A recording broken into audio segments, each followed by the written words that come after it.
just shit at a man's house? Yeah, I just shit. I don't even try to hide it. She's hot to spit on that thing. I'm hot to just shit on that thing. Shit on that thing. Shit on that thing. That respect. Yeah. That respect.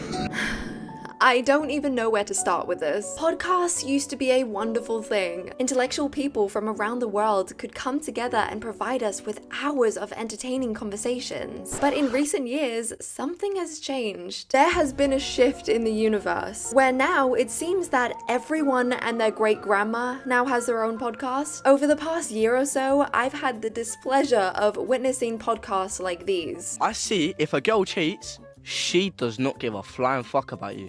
If a man cheats, you can cheat and you can still love that girl. No, right, listen, for all the girls out there. I'm not condoning it. What am I hearing right now? Yeah, not everyone needs a podcast, but apparently they do, because today we will be talking about a brand new podcast hosted by the one and only Miss Haley Welch, otherwise known as the Tuah girl. Yes, this is still a thing, apparently. By now, I'm sure you're all very aware of the viral meme. It's one move in bed that makes a man go crazy every time. Oh, you gotta give him that hawk Tuah and spit on that thing, you get me? It just never gets old. About a month ago, I posted a video called "We Need to Save the Tuah Girl." I talked about how if she wants to have a long-lasting social media career, then she needs to ditch her management team, who, in my opinion, are just trying to make as much money as they can off her. The content they're creating for her is just way too overly produced and not authentic at all, which is forcing her to have this like out-of-touch feel with her audience. When this was first gaining popularity, she turned around and stated that she doesn't want to be known as the Tuah Girl. Moving forward, like, do you want to still be the Tuah girl, or do you want to, like, I don't really want that to be like my image. Yeah. Like, hot Tuah girl. I don't see that being like my thing. You know? Yeah, I don't want to be known as that. And you would think as a management team that they would try to, you know, support her in her endeavors and try to help her grow in whichever direction that she wants to grow in. But yeah, no, it's all business over here, baby. Instead, they said, "Fuck you and go sell this Tuah merch or we drop you." Just to clarify before I get sued, they didn't actually say that, but that is how I imagined it went. So when I heard the news about the release of her new podcast, Tuah, I can't say that I was surprised. But the name is actually pretty genius, so I'll give them that. She's literally doing anything to stay relevant. Does anyone actually give a fuck about her? Why are we keeping this girl relevant? Your 15 minutes are up. Your joke was funny for 2 days. Stop. Y'all really thought I was done? I'm just getting started, baby. She's back, baby. Who's excited?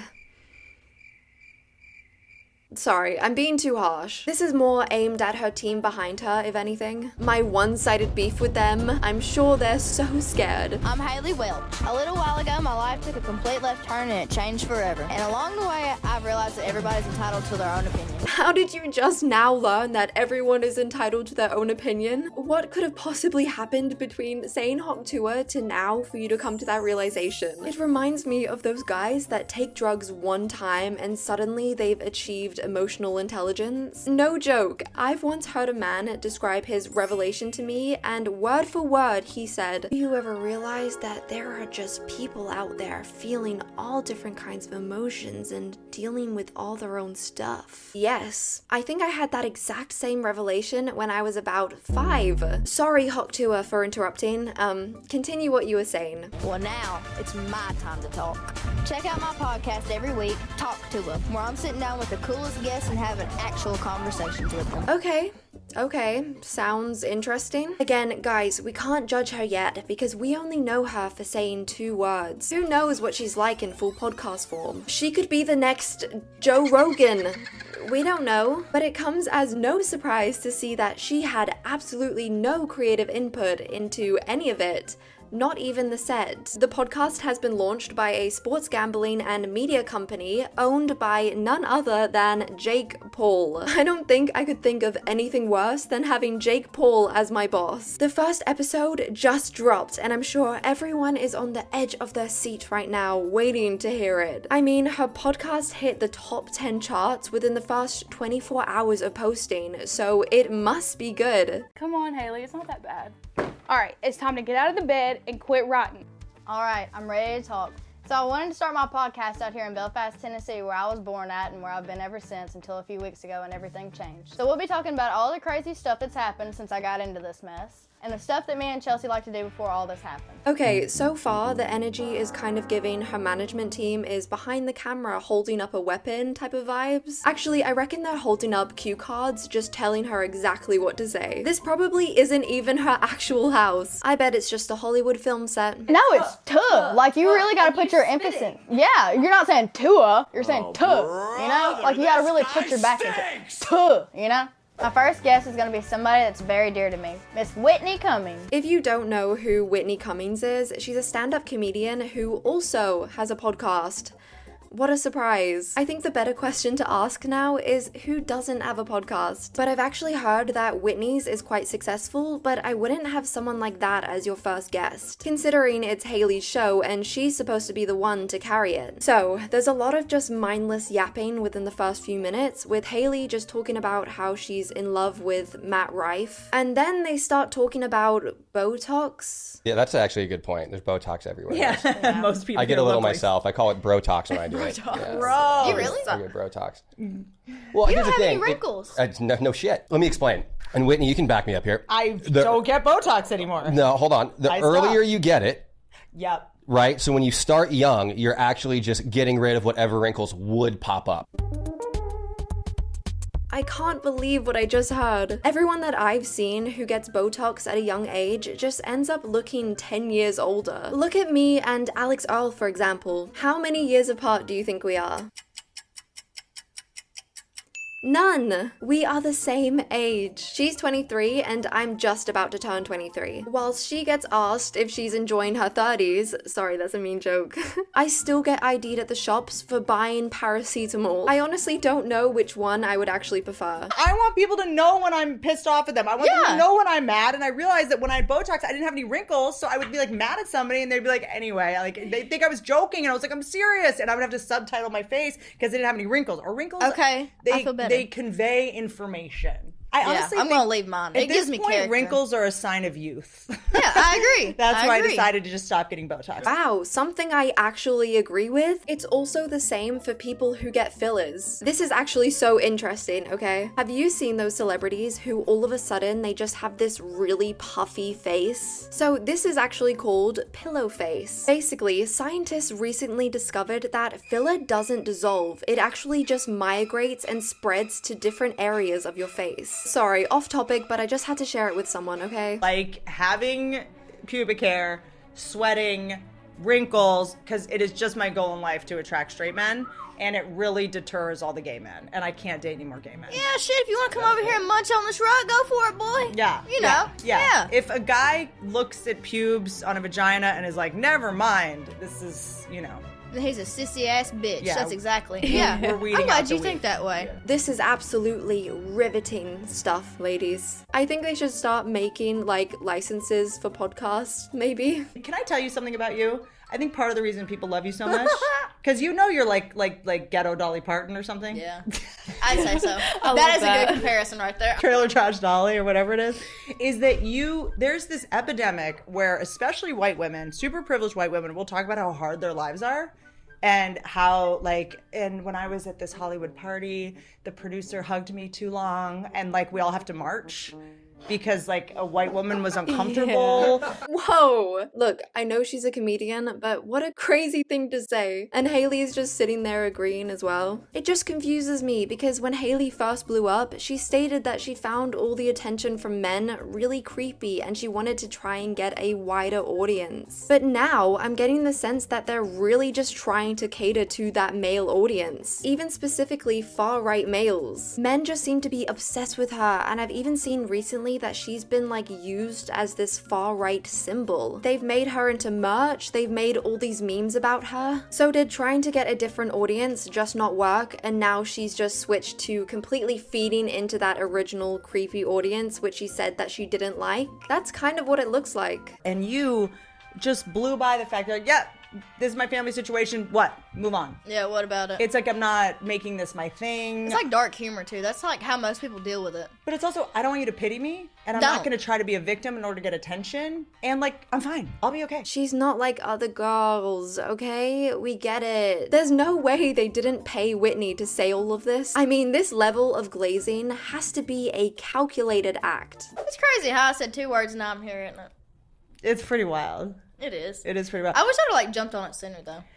Jumped on what? Like all this. That's like the #1 comment that she gets, that it's crazy that she's where she is just because of saying 2 words. And at first, she was really defensive and tried to fight all those comments, but now it seems that she's leaning into them. Just imagine if Chelsea said Hawk Tuah and not you that night. Do it.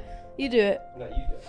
Hot to. There you go. You gotta put like an emphasis on it, like tuh. You know, like really. Yeah. Say it. All right, all together. Hot to. Hot tuh. I don't really want that to be like my image. Yeah, I think we need to save her. I cannot. But it also, it was about what you said, but it was also like your energy. It was like your essence. Like Vodka. That's exactly how that works. Again, with the glazing. Yeah, she just had this essence about her. No one else could have uttered the words Hawk Tuah the way that she did. I'm confused with whose podcast this is supposed to be, because this is literally just Whitney interviewing Hailey. She's the one carrying every conversation as well, and she's the guest. God forbid that they get someone on who's maybe on the quieter side, because then it would just be literally like an hour of silence. Maybe with a few Hawk Tuahs here and there, but that would be it. Also, what is the point in having these two sitting here? I get that the girl is her friend who she did the original video with, but I don't know who the hell the other guy is. But they have contributed absolutely nothing. After this, Hailey starts talking about how she's lactose intolerant, and when she has to poop at a guy's house, she's literally like gripping the walls. This leads to a 5-minute conversation about pooping and farting, which, hey, it's natural of course, but for the sake of my pure channel, I will not be playing it. No farts allowed. I'm having to watch this podcast in 2 times speed to find anything of interest. Am I missing something? Is there like some secret handbook that influencers get that says that when they reach a certain amount of followers, they get gifted a microphone? I don't get it. And you've never been on an actual date? We just like started getting serious like a few months ago. And I still haven't been on a date. I'm not hard to please or anything either. Like all you gotta do is feed me. Yeah, okay. That's it. I know, take but me to Taco Bell. Good to go. Okay, cute. Does anyone else remember that old "I'm not like other girls" meme? Where girls used to say that they're not like other girls because they like to eat food and they like to watch Netflix. Yeah, I wouldn't be surprised to find out that Hailey used to post a few of those. How about you cook a meal so when he comes home from his construction job, there's food waiting? I mean, I could do that. I don't know. I'm weird like that. Like, you gotta earn that from me. Okay. I don't think he's earned that just yet. I just don't. There's this new thing where, like, I don't know, women that are like, think that they're empowered or like, I'm a feminist. I don't cook. I don't clean. I'm like, no, I like doing that. I'm like, bitch, what do you do? Yeah, exactly. Besides bitch. Are you just What do you do besides bitch is crazy. This went from 0 to 100 so quickly. You see what I mean now about her catering to this male audience? She went from wanting a more female audience to acting like the biggest pick-me girl I have ever seen. And it really scares me because I can't tell if these are her actual opinions or not. I don't understand how you can make that big of a switch so quickly. So is this really who she is, or is this just her management conditioning her to act a certain way to make the most money? But if this really is her, then I mean, go get your bag. It is a smart thing to make as much money as possible because you never know when it's gonna end. But my consensus for this video is that I truly do hope that she is okay and that she's making her own decisions. If you've ever wondered what happens when Hollywood lets TikTok pick its next movie, this is it. It's called Reminders of Him, a film so insane that it tries to make you root for the literal villain. Just to give you a little taster of what to expect, our main character goes to prison for her boyfriend's death, then comes back and dates his best friend.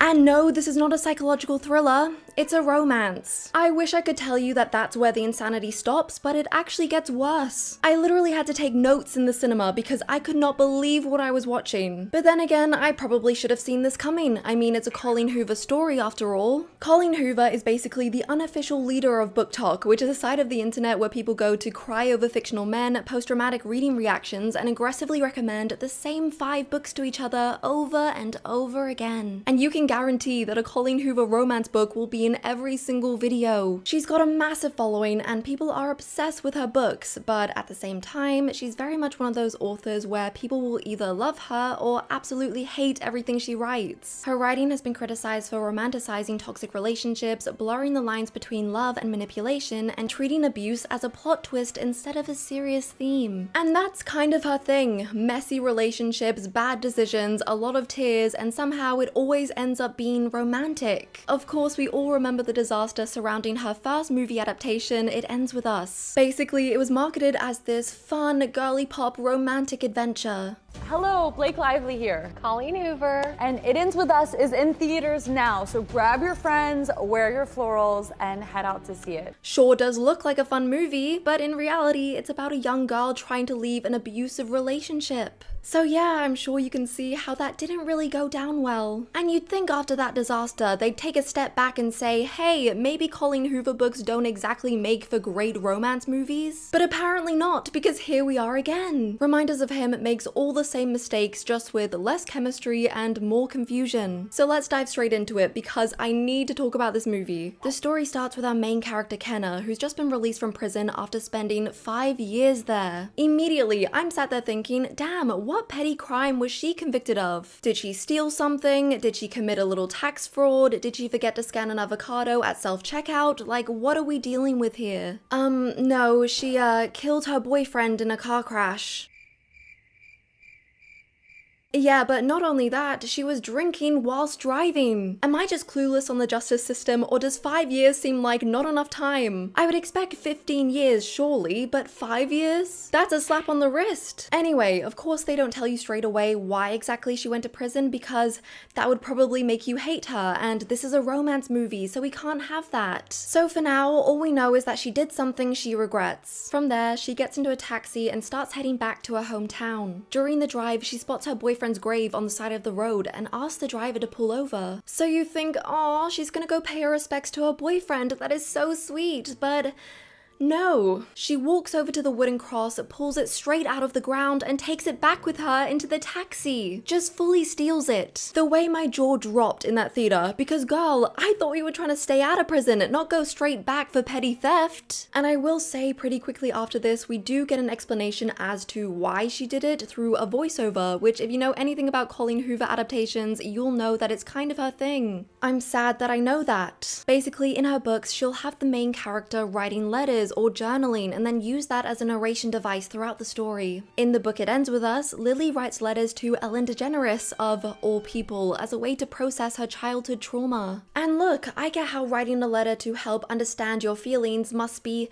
pretty therapeutic, but to Ellen? I feel like that would make your trauma worse. So in Reminders of Him, Kenna is writing letters to her late boyfriend Scotty, basically keeping him updated on her life. We learn through the scene that apparently Scotty hated memorials, and that's why she stole the cross. On the one hand, sure, I get it. She's in her hometown for the first time since the accident, and she's trying to make amends to him in a certain way, but on the other hand, this is insane. What about his family that put it there? That is so unfair on the parents who are still trying to process what you took away from them. But it gets even worse for Scotty's parents, because we then learn that the reason she's back in town is because she's trying to meet her daughter. Yep, that's right. She was pregnant during the crash and gave birth to a baby girl named Deem. Crazy name, by the way. I've never heard someone called Deem in my life. Ignoring that, here's the dilemma of the movie. She is not legally allowed to see her daughter. For the past 5 years since she's been in prison, Deem has been raised by Scotty's parents and they have full custody of her. But does that stop Kenna? Absolutely not. So she rents out this crusty apartment in town and starts the grueling task of finding a job. As you can probably guess, this doesn't really go to plan. No one is willing to hire her because of her criminal record. And I will say, this is the part of the movie that actually does something right, because it is so true to real life. People love to act like prison is about about rehabilitation, but the second someone gets out, society basically sets them up to fail. No one will hire you, no one wants to be associated with you, and you're expected to rebuild your entire life from nothing. She's not even asking for forgiveness at this point. All that she wants is a job, and she can't even get that. Kenna's search eventually leads her to the Dollar General store, which just so happens to be the place where she first met Scotty. She was working the register when Scotty waltzed in one day, and the two of them hit it off instantly. I will say, I actually preferred their chemistry a lot more than the other couple in this movie. I found their banter to be really sweet and authentic. But just as I'm enjoying this moment where Scotty finally asks her out, Kenna then says, "Sorry, we can't date customers. It's store policy." What? So let me get this straight. She works in a grocery store in a small town and she can't date customers? So who exactly is she planning on dating? The delivery truck? Also, I love how that's the crime she's suddenly trying to avoid. Drinking and driving? Nah, who cares? Dating a man who's just there to buy milk?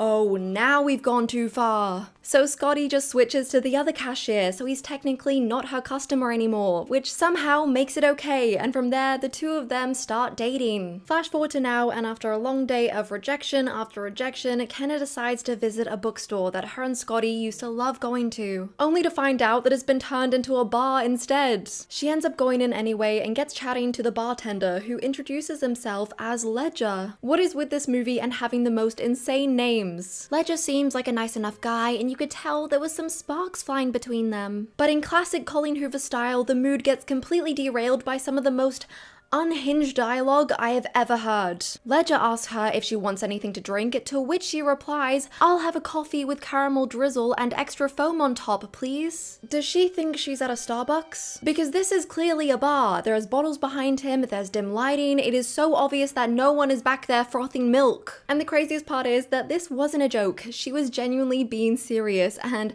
this is exactly why we need better writers. Because this is not how normal people behave. No one is walking into a bar and ordering a caramel macchiato with 5 pumps of diabetes. Like, that is just not a normal human interaction. And the only reason this is in the script is because the movie needs it for later. Ledger goes out and buys all those ingredients so that the next time she comes into the bar, he can actually make that drink for her. It's supposed to be this romantic, cute moment, but it just doesn't work because the setup itself isn't believable. There were so many things that could have been done here instead. You could have had her ask if there's any snacks, or have her mention her favorite drink in a passing conversation. Like, there are so many different ways to get that same moment without making the character act like a complete alien. Anyway, I haven't even got to the craziest part of all of this, because after the two of them spend the night flirting with each other, we then find out that Ledger was Scotty's best friend. Apparently Kenna immediately recognized who he was as soon as she walked into the bar, but Ledger had no idea who she was. Now you may be asking, well, how is that possible? He doesn't recognize his best friend's girlfriend who is also responsible for his death? The movie's explanation for this is that Ledger went away to play professional football and he missed a lot of Scotty's life, which he deeply regrets. After Scotty's passing, he moved back home and is now helping raise his daughter along with the parents. But even still, I find it so hard to believe that he had no idea what she looked like. We are in the age of Instagram. People document everything and he never saw a single photo once. And it's not like he's disconnected from this situation either. He has seen Scotty's parents and his daughter every single day. So you're telling me with all that guilt and all that anger, he never once looked up to see who was responsible? That just doesn't make sense. So naturally, you'd assume that the reveal of Kenna's identity would be the main conflict of this movie, right? The thing that would make their relationship crumble towards the end of the movie. But no, about 2 scenes after they first meet, Kenna shows up at Scotty's parents' house to try and see her daughter, not realizing that Ledger is literally inside the house. He comes running out saying, "What are you doing here?" And before she can even say a word, it suddenly clicks. He realizes exactly who she is and he is furious. And this huge reveal, the moment that you would expect to be saved for the end of the movie, happens within the first 20 minutes. And to top it all off, he's angry at her for about 5 minutes and then brushes it off like it's nothing. I'm not joking, he basically drives to her apartment building, sees her running around with a neighbor's kid and is like, maybe I was a little bit too hard on her. Too hard on her? She is the reason your best friend is gone, the reason why you are basically raising his kid. But seeing her play tag for 2 minutes suddenly cancels all of that out? All that anger, all that guilt suddenly gone just because she can play with a child. Right, because that makes sense. Immediately after this, he lets her into his car and the two of them start building up that connection again. But I'm sorry, I just cannot get over the whole dating your best friend's ex thing. Everyone knows that the #1 rule of friendship is that you don't go anywhere near your friend's ex. Ever. But this isn't just your best friend's ex. This is your best friend's ex who killed your best friend. The level of disrespect is unbelievable. If that was me, I would be haunting them out of pure spite. And if you think, oh, maybe their chemistry makes up for it, it doesn't. Ledger at least has some personality and basically carries their interactions on his shoulders. Kenna, on the other hand, could have been played by a cardboard box instead. She's just one of the most bland, unbearable characters I have ever seen. I'm not joking, I literally rolled my eyes every single time she opened her mouth. There's this one scene where they're in the car together, Ledger goes to put some music on and she suddenly stops him saying that she doesn't listen to music because all music is sad. All music, every song ever made, is sad. Yeah, the song Gangnam Style really brings tears to my eyes. It's just so extreme for no reason. I get that the purpose of this was to help the audience understand that she's depressed, but can we relax on the dramatics? It's just another one of those moments where it doesn't feel like a real person is speaking. It feels like a line that's trying way too hard to sound deep. But just you wait, because they circle back to this moment towards the end of the movie in a way that is genuinely hilarious. Like, you have to wait and see what happens. So even as Kenna and Ledger continue to grow and develop feelings for each other, Ledger still refuses to let her see her daughter. He keeps telling her that she needs to just wait until the time is right, especially since the parents are still furious with her, which, I mean, it makes perfect sense. They've raised that child for 5 years and now the one person tied to everything that happened just reappears expecting to be let in. Of course they're not going to be okay with that. But the situation is really complicated because the daughter is now at the age where she is asking questions. She's asking who her mum is. She's asking where her mum is. And no one really has a good answer for this. It's just one of those situations that need time. You can't just show up one day and be like, hi, I'm your mum, because that is a lot for a kid to take in. But what's funny is that Kenna never once reaches out to the parents to actually ask if she could see her daughter. She doesn't call them. She doesn't ask Ledger to ask on her behalf. What she does instead is straight up traumatize them. I'm so serious. There's this scene where Ledger is FaceTiming the daughter and she tells him that her and Scotty's mum are on their way to the store. Little do they know that Kenna just got a job as a cashier at that very store and is working there as we speak. But before Ledger can stop them, the little girl hangs up FaceTime. So he gets into his car and races there as fast as he can. Thankfully, he got there just in time and hurries them away from the store. Kenna somehow sees this commotion, and what she does next is interesting to say the least. But I want to ask you guys and see if you can guess how she reacts to this situation. Does she A, stay where she is and tries to process what happened? B, sneak outside to try and get a glimpse of her daughter? Or C, rush outside and shout after them from a distance? The answer is none of them. She sprints out of the store, chases the car down while screaming like a maniac until Ledger has to basically tackle her. I just don't understand what she expected to happen. How did she think that this was going to go well? I can completely understand how awful that must feel. All she wants is just a glimpse of her daughter. But why not just send the parents an email? Why not try to build the relationship with them first? Because from their perspective, this is exactly what they were afraid of. They literally said that their biggest fear was that she was going to try and take the child away from them, and then she goes full-on horror movie mode and chases after the car. And at this point in the movie, I'm just sat here thinking, how does this situation move forward from here? You've just completely confirmed their fears, you've crossed every boundary, and now there's no reason for them to trust you at all. So not only did she not get to see her daughter that day, but the parents filed a restraining order against her. A restraining order! It's like,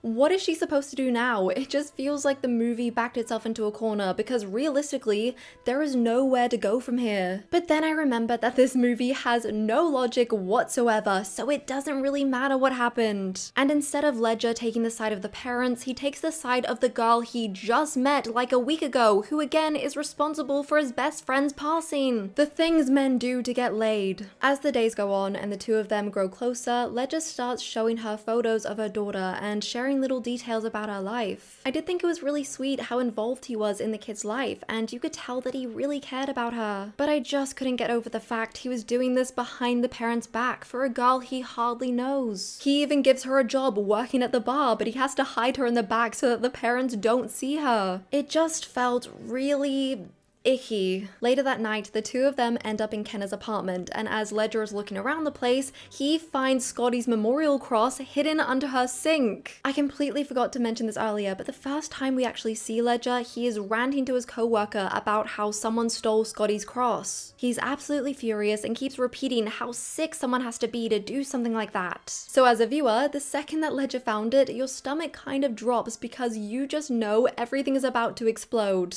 Because just put yourself in his position for a second. He doesn't know anything about this Scotty hating memorials thing. In his head, he's probably thinking, was all of this fake? Is she actually just this cold, evil person with no remorse? Am I her next victim? I mean, that's what any normal person would be thinking, right? So he confronts her about this, and of course she tries to explain herself, but he's not buying it. He tells her that it was selfish and that she doesn't have the right to take that from everyone else. Honestly, I could have stood up and started applauding because finally someone gave her a reality check. But then, I'm not kidding, 2 seconds later, they start making out. Every single conflict in this movie lasts about 30 seconds before it's resolved. I've never seen a movie that felt so unnecessarily long and so fast-paced all at the same time. But anyway, so now they're making out, and before it can go any further, Kenna pulls back and is like, actually, I don't think this is a good idea. Really? You're only now just thinking that? But let's be real for a second, okay? Sleeping with your dead boyfriend's best friend is bad, but let's just push it to the side for a second. Their relationship itself, Ledger and Kenna, just really rubs me the wrong way. Because put yourself in Kenna's shoes. She's just come out of prison, she's trying to rebuild her life so she can eventually see her daughter again, and she has nothing. No family, no money, no car, she doesn't even have furniture. So to her, this isn't just a normal relationship, this is the one person who has direct access to her child. He's the one showing her photos, telling her about her life, keeping her updated, and at this point, with the restraining order and everything, he is her only way in. So he ends up having this really uneven level of power over her. Whether it's intentional or not, he's the one holding all the cards. And let's not forget, he is literally her boss. No one else will hire her, so she is literally relying on him to make money, which just adds a whole nother layer to this power imbalance. The second she doesn't like him anymore or something goes wrong, she loses access to everything. But then we get to the main event of the story, which is absolutely wild, so strap in. I just realized that saying strap in might be a little bit insensitive to this topic, so buckle up. Nope, that is so much worse. Just get ready, okay? So Ledger is spending the night at Kenna's apartment, and he finally asks her what the deal is with that massive journal she writes in. She tells him that every time she's lonely, she writes a letter to Scotty, basically updating him on her life, which is a very sweet moment and is kind of the time when Ledger realizes she's not some evil woman with no remorse. It pretty much seals the deal for him, and the two of them end up doing the deed on the floor because, remember, she has no furniture. That could not have been very comfortable. The morning after, Ledger wakes up and sees Kenna sat bolt upright, scribbling away in her journal, writing to Scotty. So he asks, "What are you writing?" To which she replies, and I quote, "Dear Scotty, I did the deed with your best friend last night. It was great." That's what you chose to say to your dead boyfriend? I'm screwing your best friend? Way to kick a guy when he's 6 feet under. It was just so bizarrely casual. You'd think hearing it out loud would make Ledger kind of recoil with guilt, but he just laughs. And it's moments like these where I genuinely don't understand what tone the movie is going for. Is this supposed to be emotional? Because to me, it just feels weirdly cruel. But anyway, back to the movie. So after this night, their relationship grows even closer. He takes her out for ice cream, he brings her flowers on Mother's Day. It's actually quite cute. But then we get a scene where the two of them are in a car and they start talking about how Kenna finally has a phone. They immediately exchange numbers and Ledger sends Kenna a playlist. At first she's like, "Oh my gosh, Ledger, I told you I hate music because it's depressing." But then he says, no, I made you a happy playlist full of happy songs." Firstly, are we 7 years old? What is this? Secondly, whoever made this playlist needs to be in jail because just look at some of the songs on here. Happy by Pharrell Williams, Thunder by Imagine Dragons, I Can't Stop the Feeling by Justin Timberlake. I mean, you can just tell that it's Colleen's personal playlist. I mean, it just has to be. There's no way a normal person put all of these songs together. But the song that really got me out of all of these was Raise Your Glass by Pink. A song about drinking in a movie about the consequences of drinking. Yeah, whoever's idea this was needs to be fired immediately. A few days after this playlist incident, the two of them go to Ledger's house, which surprisingly also doesn't have furniture. Like, at this point, I'm less concerned about the relationship and more concerned why no one owns a chair. Anyway, they end up doing the deed. I will save you the details, but about 5 seconds after they finish, Ledger sits up and says, "Hey, so tell me what happened the night of the crash." I'm sorry, what? What possessed you to pick that moment to ask that? You couldn't have waited till literally any other time? Now I'm starting to see why the two of them are so compatible. Instead of her just telling him everything that happened, she lets him read her journal entry about that night, which we then see in a flashback. It was Scotty's birthday and Kenna had convinced him to go for a drive to the lake. It looked like the two of them had a really nice time, eating some great food, having some drinks, getting high, and even though she was double intoxicated, she chose to drive home. Mid-journey, she hit a pothole, lost control of her car, and ended up swerving off the side of the road. When she gets out of the car to try and help Scotty, she realizes that he's fully unconscious. For some reason, she doesn't have her phone on her and no cars are driving by, so she decides to run away and get help.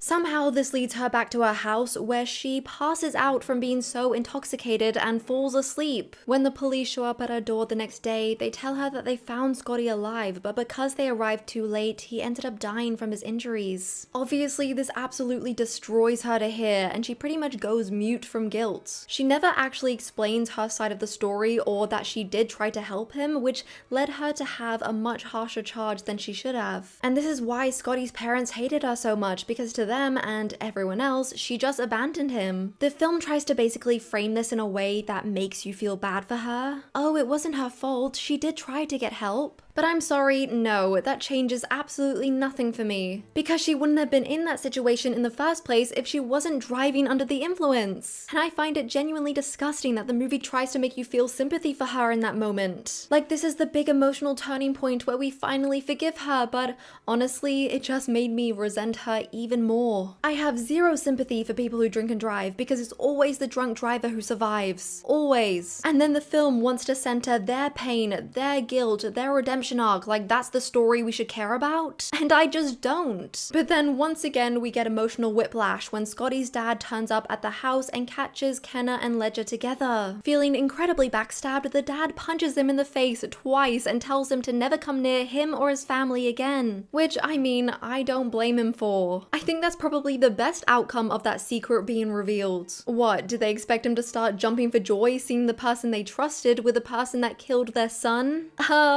No.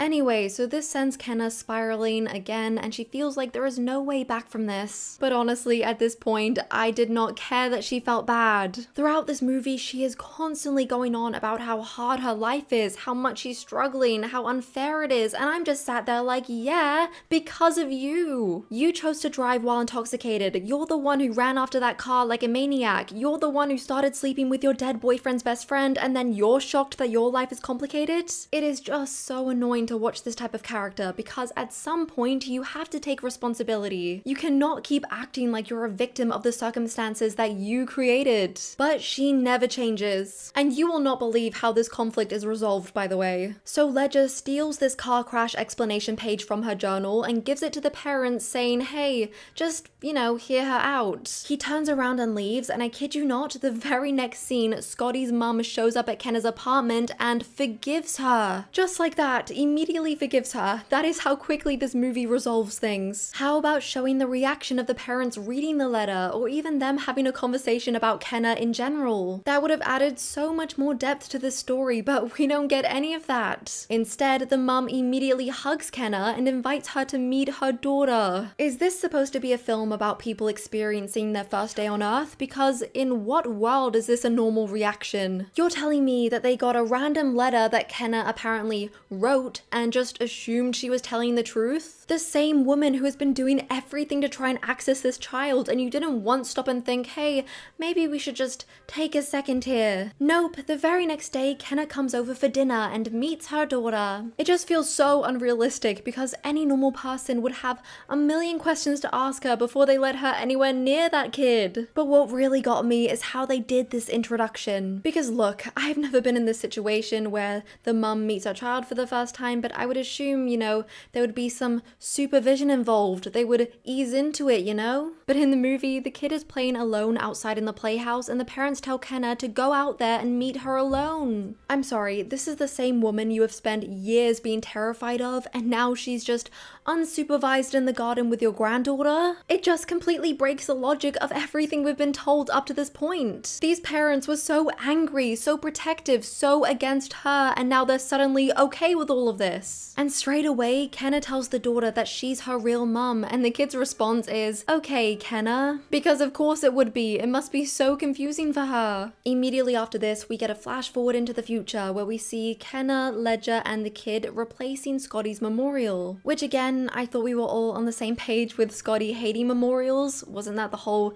you know, point of her stealing the cross? But hey, I guess that doesn't matter anymore. Actually, correction, it is Scotty that doesn't matter anymore. In the voiceover for this scene, you can hear Kenna write one final letter to Scotty, which says, and again, I quote, "Dear Scotty, I used to write to you when I was lonely, but I'm not lonely anymore. I have Ledger. Yeah, goodbye dead boyfriend, I don't need you anymore. I've upgraded to your best friend." And that, ladies and gentlemen, is how this movie ends. That is the final message. I'm not joking, I was sat in that theater doing a 1,000-yard stare trying to process what I just watched. Because what actually was that? I walked in with low expectations, by the way, because we all know my feelings for Colleen Hoover movies, and somehow it was worse than I expected. If I could sum it up with one line, nothing in this movie felt human. No one reacts like a human would, no one speaks like a real person, every decision felt like the worst possible option at any given moment, and everyone just goes along with it like it's completely fine. And I think the most frustrating part of this movie is that underneath all of this, there is actually an interesting story here. You've got guilt, grief, complicated family dynamics, second chances, like there is something there. But instead of really sitting with those ideas, the film just rushes past them and turns everything into this very strange, almost romanticized version of events that don't fully make sense. And by the end of it, I wasn't emotional. I wasn't moved, I wasn't even shocked anymore. I was just tired, genuinely tired. So please, for the love of cinema, can we stop adapting Colleen Hoover books? There are so many better options, like Project Hail Mary, for example. It's my favorite book of all time, and it just became one of my favorite movies of all time. It's such a fascinating, heartfelt story, and is exactly what people want to see more of in cinema. Enough of the Colleen Hoover slop, adapt genuinely good stories. Let me know your opinion on this movie in the comments. I'm so excited to read them. If you made it this far, please comment the word real, because that is exactly what we need in cinema nowadays. Every celebrity interview right now is broken. We are witnessing a generational run in what not to do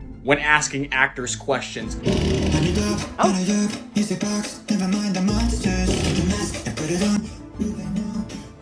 What is going on with celebrity interviews? What you just witnessed wasn't a skit. It wasn't a prank. It was a real interview clip from the Five Nights at Freddy's 2 press tour for an actual movie studio. It actually doesn't feel real. If you've had an internet connection this year, then you may have noticed this deeply concerning trend where celebrities will show up to promote their films, and instead of being asked about, I don't know, their work or their process or literally anything to do with the actual movie, they get hit with the most unhinged questions that you have ever heard in your life. To really show you how bad things are, I want you to picture this, okay? So you're an award-winning actor on your promo tour for your new movie. You've spent months pouring your soul into this character and you're genuinely excited to talk about your experience. So you sit down expecting an actual conversation with, I don't know, a real journalist, someone who might ask about the emotional challenges of the role or the themes of the movie. And instead, you get asked this. James, you know what this is?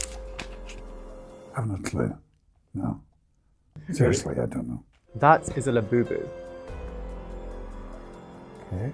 Yeah, it's safe to say that TikTok has had irreversible effects on society. The only goal of these movie promotions now is to get these little clips to go viral on TikTok. You have these influencers running around harassing celebrities on the red carpet. You have real journalists asking things like if the actor is having a brat summer. There is no meaningful interviews anymore. It is all about saying the most shocking thing in an attempt to get a million views. And if you're sat there thinking that this video looks kind of familiar, you're right. Just 4 months ago, I sat down talking about the rise of these influencer interviews and the effects that it had on humanity. But guys, things have gotten so much worse since then, and I mean so much worse. Not only are the red carpet interview questions even more unhinged, if that was even possible, but there's also this new layer to this mess. A whole new species of interview chaos. The podcast. Because whilst the traditional interview space is crumbling right before our very eyes, celebrities have collectively decided to skip it all together and head straight to podcasts like Call Her Daddy. And listen, I mean this with my whole chest.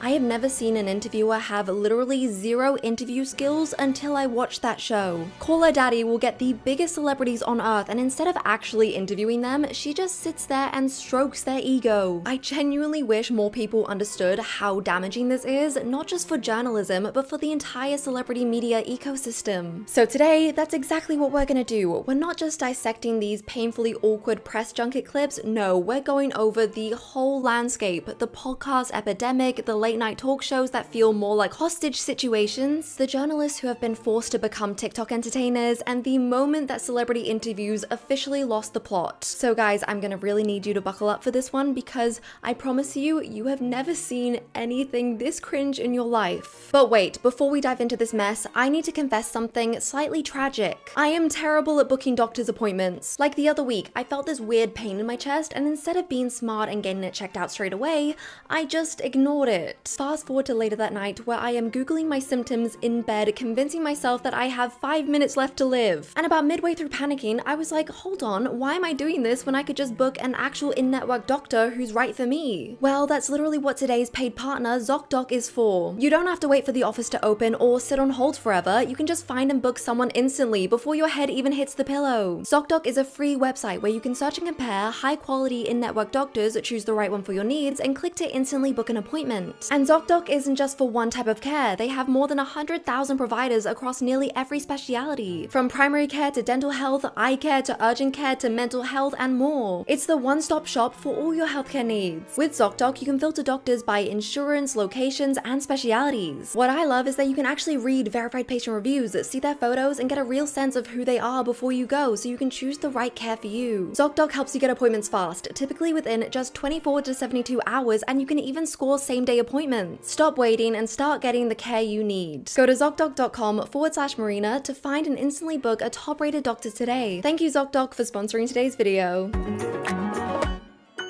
Let's just rewind for a second to simpler times when celebrity interviews actually had substance. I'm talking about the kind of interviews where the journalist would show up with a notepad, a list of questions, and an actual journalism degree. Because although it seems crazy now, but movie promotion used to be an extension of the storytelling. The whole point was to give the audience a deeper understanding of the film, why it existed, what it was trying to say, and what the creators wanted you to feel. It wasn't just about making the most money possible, it was about providing more depth. And believe it or not, interviewers were the backbone of that. It was their job to come in with these thoughtful, layered questions that open the door for real conversation, and you can tell by the complexity of these questions that it had nothing to do with trying to create a viral moment. I think Chivo's the greatest cinematographer of all time, and ever since Children of Men, he's just a genius. And I'm wondering how natural lighting works for you as an actor, how differently you have to block things. Does it affect your performance whatsoever when you're in natural lighting? Do you see how in-depth that was? It tells you everything about the intention of those interviews. And that was all fine and good until social media came along and fried everyone's brains. Very quickly it was made known that you couldn't just post an hour-long interview anymore and expect people to watch it. Nowadays, that's equivalent to putting someone in a straitjacket and locking them in a room. But what's interesting is that this shift didn't happen as quickly as you'd think. There was this very weird, awkward transition period. For example, who remembers when late night talk shows still existed? The celebrity would come out and sit on the couch and the host would ask ask them a series of questions about their upcoming projects. This was a very different format to the usual press junket interviews because the whole thing felt lighter and more playful, simply because that's what late night shows were designed to be. But even that wasn't enough for the rising short attention spans of the internet. So what did they do? They decided to spend half the show playing games. Not joking, Jimmy Fallon would literally have these celebrities dangling from the ceiling, doing these weird stunts and challenges mid-interview. So the format changed to be half conversation and half whatever the hell this is. And guess which half would be posted all over social media? The games. Honestly, we should have taken that as a sign right there of things going completely downhill. But look, I'm not gonna sit here and act all high and mighty because I do get it. Why spend an hour hearing Jennifer Lawrence talk about her craft when you could just watch a 15-second clip of her eating spicy wings and screaming in pain? But that still doesn't answer how we got from interviews like Hot Ones to real journalists asking celebs questions like this. So jumping right into you, Vanessa, you've kind of become a social media icon for your force-filled, snatched,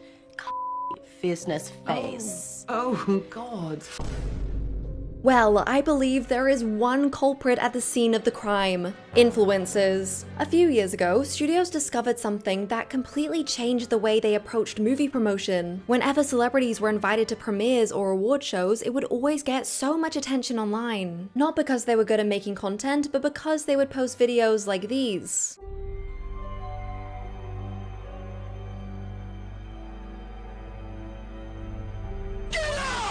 Yeah, basically these influencers would just run around these events treating them like their own content playground. But it worked. These clips went viral, pulling in tens of millions of views. That's when studios realized that they were basically getting free promotion out of them without having to do anything. This completely flipped a switch in the industry. It didn't matter that they were harassing celebrities and being a nuisance, it mattered that they were getting people talking. It just reminds me of this one clip of Billie Eilish where she's at this award show and she is just dumbfounded by the amount of influencers there. So pretty soon after studios discovered this, they began to experiment. And this all began with what I would confidently call their worst mistake ever. They handed influencers microphones. Wait, gay son or daughter?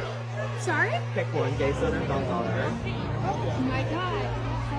Period. Suddenly, you had these influencers with no real understanding of how interviews worked or even how normal human interaction worked suddenly being given access to something that people study years to do. But this didn't matter. The studios loved it. They saw the views, they saw how these clips were going everywhere online, and that was it. As you can imagine, being a journalist in this situation is incredibly frustrating. One journalist actually spoke out about this shift, saying, "Journalists are out here in trenches, we're battling weekly round layoffs, abysmal wages and pay rates, fighting disinfo at every corner, and now TikTokers with no tact or media training whatsoever are set free to harass celebrities." And journalists face the harshest consequences of this, because if they ever wanted to be invited to a press tour again or get FaceTime with the cast, they had to play along. Which is how we ended up with clips like this. The Reed is the first capital D daddy in the MCU.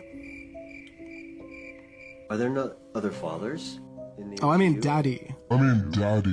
Oh, brother, this guy stinks! I'm sorry, what did I just listen to? I feel like that clip just aged me 20 years. Why does it feel like these journalists are competing in some twisted Hunger Games to try and get the most viral moment? Except the prize isn't fame or glory, it's that they get to keep their job. They don't even take a second to think if the question is going to be offensive or not. They just want the viral moment. What's it like calling Leonardo DiCaprio daddy? Well, did not think that it would be something that I would do.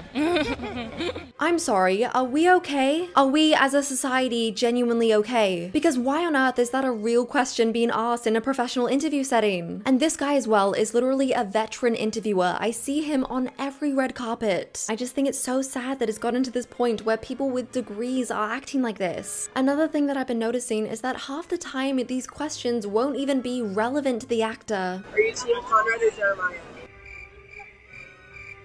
What are we talking about? Why would you ask Austin Butler this question? Out of all people, does he strike you as someone who watches the show The Summer I Turned Pretty? Absolutely not. He's too busy cosplaying as Elvis. But let me show you my favorite clip. For context, this is at a movie premiere where Chris Evans is playing a character who is irrelevant. Roll the clip. Concerns with playing a part that was potentially a bit closer to home, or if you felt like it was going to take. I don't imagine you in a bathroom on your phone trying to go viral. I'm so sorry.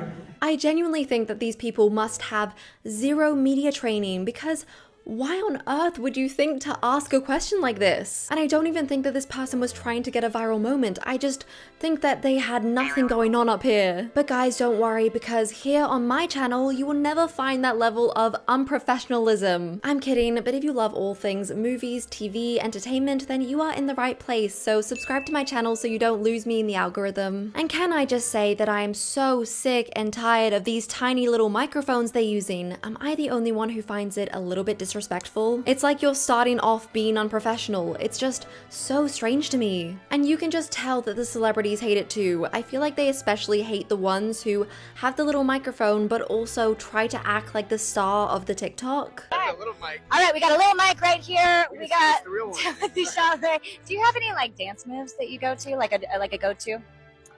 Do you? I do. Let's see A it. little body roll action. Okay, What when about did you learn that? Oh, when coming out of the womb. Okay, facts. No. Fair. All right. Well, thank you so much for coming. Hey, thanks for talking to me with a little mic. Little mic. All right, have a good one. Bye. See you. The other category of these interviewers that I can't stand are the ones who just do zero research before the interview. Like this man who clearly didn't realize that Tom Hiddleston's ex is Taylor Swift. Taylor Swift, big fan of a sourdough recipe blog. Like, very, very specific, but I can see how you can get into that. This is the face of a man who would rather be anywhere else. Now, some people argue that this was done on purpose to get that viral moment, but to me, it just seems like this guy is clueless. But honestly, I think this entire phenomenon can be perfectly summed up by the Wicked press tour, because that whole thing was so unhinged in the worst possible way. The second that clip dropped of Cynthia and Ariana crying during their interview, it was like every interviewer collectively decided, okay, that's the blueprint. And just like that, everyone was coming in with these hyper-emotional, borderline manipulative questions purely just to get them to cry again for their TikTok. And it just felt so disrespectful. Like, you really can't think of another question besides, how much do you love each other? Really? That's all you've got? And look, I'm not saying that every interviewer is terrible. There are so many incredible interviewers out there, people who actually put the time and effort into the questions they're asking. And this goes for influencers too, because you can tell that so many of them actually care. But you'd never know because they get completely overshadowed by all this nonsense. And as a movie lover, this really sucks, and I do feel bad for these actors. There was actually a recent tweet that I haven't stopped thinking about since I read it. It was in response to this hilarious tweet about how promoting a movie is basically just a humiliation ritual, which is so true, because are you guys seeing this headline? What is going on? But anyway, I saw a really interesting quote tweet which said, I recently spoke to the star of an Oscar contending movie who recalled breaking down in tears at the end of a press day because there were so many interviews and the questions were so dumb. And I'm not someone who worships celebrities either, but I do understand how much work goes into making a film, and I know how much this means to them. So to spend years pouring your soul into a project only for an influencer to walk out and ask you if you know what skibbity toilet is, that must be exhausting. But surprisingly, there is something that I think is far more harmful than these brain rot style interviews. Something that I rarely hear people speak about. The pandemic of podcast interviews. When you first hear the words podcast interview, it sounds like a good thing. To do a celebrity interview in such a casual environment on your podcast, that sounds like a great format. Which, yeah, would be the case if the hosts actually had journalism talent and didn't just want to be the celebrity's best friend. Let's just dive straight into this and talk about the cultural phenomenon that is Call Her Daddy. Now, if you don't know what the Call Her Daddy podcast is, let me give you a brief rundown because the history is complicated to say the least. The podcast was created in 2018 by two friends, Alex Cooper and Sophia Franklin. Their content in the beginning was very different to how people know it is today. To make it simple, it used to be described as locker room talk for girls. I genuinely can't even say on here any of the stuff they used to talk about without this video probably getting taken down because it was very, very Very inappropriate. But it worked, and the show's numbers were exploding in a way that most new podcasts could only dream of. That's when Barstool Sports swooped in and gave the girls their first real deal of around $70,000, which basically meant that Barstool would have all the rights to the podcast whilst paying Sophia and Alex $70,000 a year. This is where things really went crazy, and quickly it became one of the most listened to podcasts in the world. I think people really loved their loud and shameless type of conversation, and the show thrived on this best friend dynamic. That was until the year 2020, when everything started to change. As the podcast continued to grow, so did the tension behind the scenes. The show was bringing in millions and millions of dollars, and yet the girls were still getting paid the same $70,000 salary that they started on, which really started to seem unfair. The girls were at a complete loss for what to do. They were debating whether to just leave the company and start a new podcast, or to approach Barstool and ask for a better deal. So they decided to go straight to the head of Barstool Sports and demand more money and a better contract, to which they surprisingly accepted. They were offered a new deal where they would be paid $250,000 each, plus the chance to have full ownership of the brand after just 1 year. To Alex, this seemed like a great deal. You get a pay rise and you only have to stay there for 1 more year? That sounds good to me. But Sophia wasn't convinced. Her boyfriend kept insisting that they deserved way more money and should just walk away entirely, starting fresh. And honestly, he wasn't wrong. But before anything could be resolved, Alex allegedly went behind Sophia's back, met with the company, and signed a deal that gave her full ownership of Call Her Daddy. Yep, meaning Sophia got nothing. That was it. Their friendship ended on the spot. Sophia eventually came out and told her side of the story, but by then the damage was already done. Alex had rebranded the podcast into this celebrity interview machine, and a few years later secured a $60 million Spotify deal. $60 million.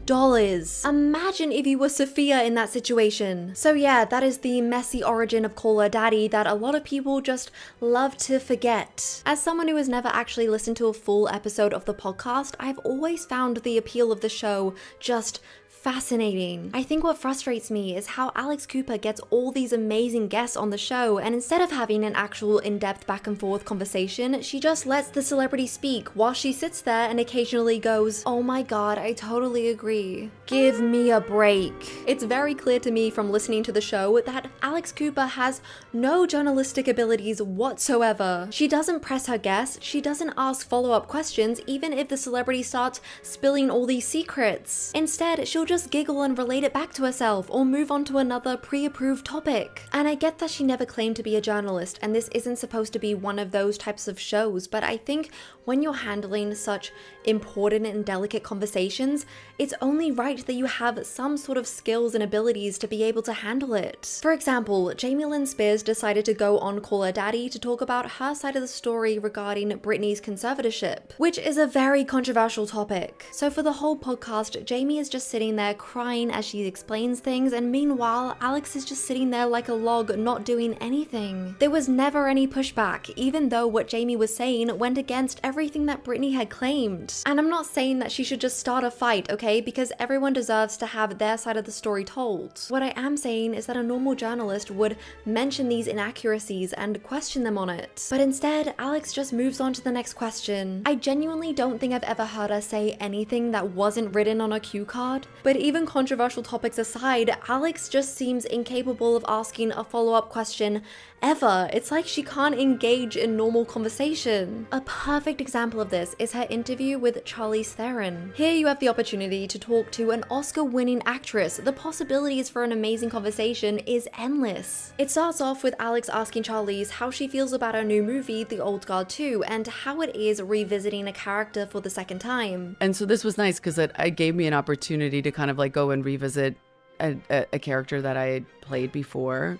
And I'd never done that before. But it also makes it challenging because then you're like, well, what do I want to go and explore? So then it becomes complicated in that sense, but good complicated. There is so much depth to work with in this answer, I actually had to cut it down for time. And maybe it's because I actually like movies and acting that I can think of a million follow-up questions to ask, like, what were those themes and did you actually manage to get to explore them? But instead, Alex replies with this. Complicated in that sense, but good complicated. Okay, you're hanging out of a helicopter in the movie. Yeah.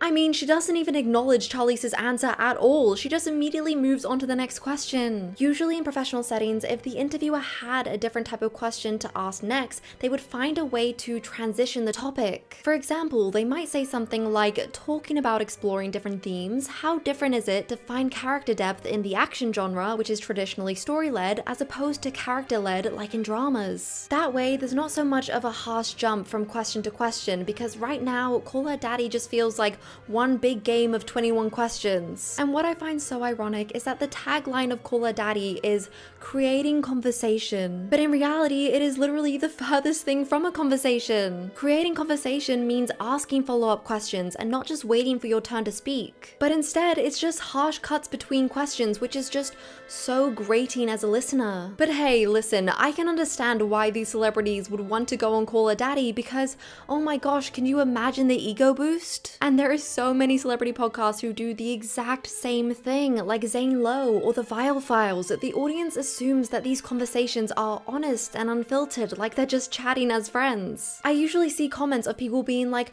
wow, I didn't realize so-and-so celebrity was so down to earth, but no, this is the furthest thing from it. That's why I think this style of interviewing is so dangerous, because people think they're seeing this authentic, deep, real conversation when it's all just one big performance. But just when you think that interview quality couldn't get more questionable, Hollywood started replacing talk show hosts with celebrities. Drew Barrymore, Jennifer Hudson, Kelly Clarkson. I don't know where on earth this came from, but all of a sudden everyone has their own talk show. Now look, these are charismatic, talented women with amazing careers. But hosting a talk show is a skill, and it's clear by these next examples that not everyone has what it takes. Let's start with the Drew Barrymore show. Drew is America's sweetheart. Everyone loves her, and her show has some really lovely human moments. But as an interviewer, sometimes it is rough. She often spends half the time talking about herself, saying, I went through something similar, or she'll just fangirl over the guest in general. And when she's not doing either of those things, she's sitting on top of them, holding their hands. I don't know about you, but I would feel so uncomfortable having a conversation with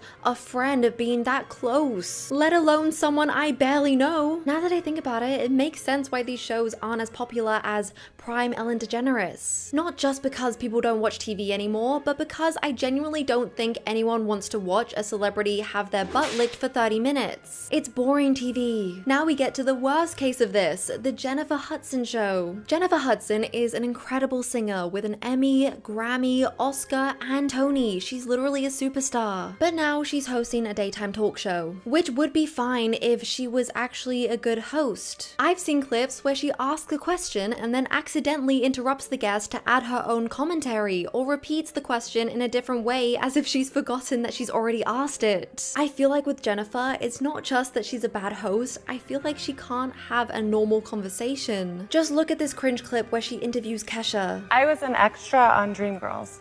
What? Really? Serious. Bible. Kesha was an extra in Dreamgirls? For like $120. I sat there with my hair teased to the gods. Yeah? Oh my God, no offense, I hated it. Jennifer is literally in that movie. There was so many things she could have asked, but instead, Kesha just sits there basically interviewing herself. And then after all that, Jennifer just moves on to the next question, which is a completely different topic to the one they were just discussing. It's like these interviewers are just waiting for their turn to speak. I think the only decent new talk show for me would be Kelly Clarkson, because she has the right mix of professional interviewer and having fun. She reminds me of those prime 2015 talk shows. But even so, I don't know, I just miss those shows that would be cheeky and ask the celebs questions they weren't supposed to. You know, actually try to get something out of them. But now it feels like every show is just pandering towards these celebrities. Like the entire industry is terrified of upsetting them, which is insane when you think about it, because we live in a day and age where no one really cares about celebrities like they used to. Audiences want these celebrities to be held accountable, to be asked these deep questions, and that's what bothers me the most. Because with these interviews becoming becoming content factories and influencers taking over, who's left to ask the uncomfortable but important questions? What happens when celebrities only address their scandals on shows where they have full control? And that to me feels genuinely dangerous, like we've lost the only space where they could actually be held accountable. Anyway, to sum this up, I want to ask you a genuine question. When was the last time a press junket actually made you want to see the movie? Take your time, I'll wait. It's probably been a long time, hasn't it? I feel like these studios think that these viral views immediately translate to ticket sales, but for me, it kind of does the opposite. For example, I was really excited to go and see Wicked at first, but the more I saw these stupid clips from the press tour, the more I felt turned off from going. And I'm really curious if anyone else feels the same way. In saying all of this, I do think there are some shows that work, like Hot Ones for example. Sean Evans actually listens, he actually follows up, and the celebrities clearly enjoy being there. It proves that you can adapt into this new era without turning everything into a clout-chasing circus. So at the end of the day, we deserve better questions, actors deserve better conversations, and films deserve better promotion. It is literally as simple as that. Happy Valentine's Day! Here's your ticket to the greatest love story of all time. Or so they claimed. In reality, walking into Emerald Fennell's Wuthering Heights felt more like a cruel Valentine's prank. You know, like when you're expecting your boyfriend to show up with roses, but instead he breaks up with you. That was the vibe. Except the breakup lasted 2 hours and 12 minutes and I paid $14 for it. It's like someone took Emily Bronte's concept, had it rewritten by a 14-year-old, and then cast two hot leads with the romantic chemistry of a loaf of bread. A stale, moldy loaf of bread. And look, Emily Bronte had a rough life. I mean, she literally died of tuberculosis at just 30 years old, but somehow, someway, this adaptation might still be the worst thing that's ever happened to her. Now, full disclosure, I walked into this movie having never read the book, never seen a previous adaptation, just completely blind. Just a girl, a cinema seat, and a large Diet Coke, and guess what? I still hated it. But then afterwards, I did what any reasonable person does when a movie makes them angry. I went down a rabbit hole. I read about the book, I read some of the book, I watched video essays, I joined the discourse, and what I found made me hate the film even more, which I didn't think was possible. So this is gonna be a little bit different from your typical angry review because you're getting two perspectives. What it's like to watch this movie as a total newcomer who just wanted a good love story, and then what it looks like when you find out just how badly they butchered it. So whether you've seen the movie or you're just here for the drama, I think you're gonna want to stick around. And maybe keep an eye on your blood pressure whilst you're at it. Let's start off with the movie's promotion because it was exhausting to say the least. Warner Bros. Clearly wanted this to be the Valentine's Day event. Not only did they release it on February 14th, but they did the classic dating rumors tactic during the press tour. Margot Robbie told stories about how Jacob filled her room with roses and how obsessed with each other they were on set. I can't be the only one who finds this type of fake dating promotion so annoying. They did the same thing with Glenn Powell and Sydney Sweeney for the movie Anyone But You. It's the same flirty interviews, the same lingering looks, just wrap it up. It's actually embarrassing at this point. What makes it even weirder is that Margot is literally married to the producer of the film, but she's saying these types of things about Jacob. Hello? This is really weird. Anyway, they sold this movie as the greatest love story of all time, and as someone who hadn't read the book, I went in expecting exactly that. The reality?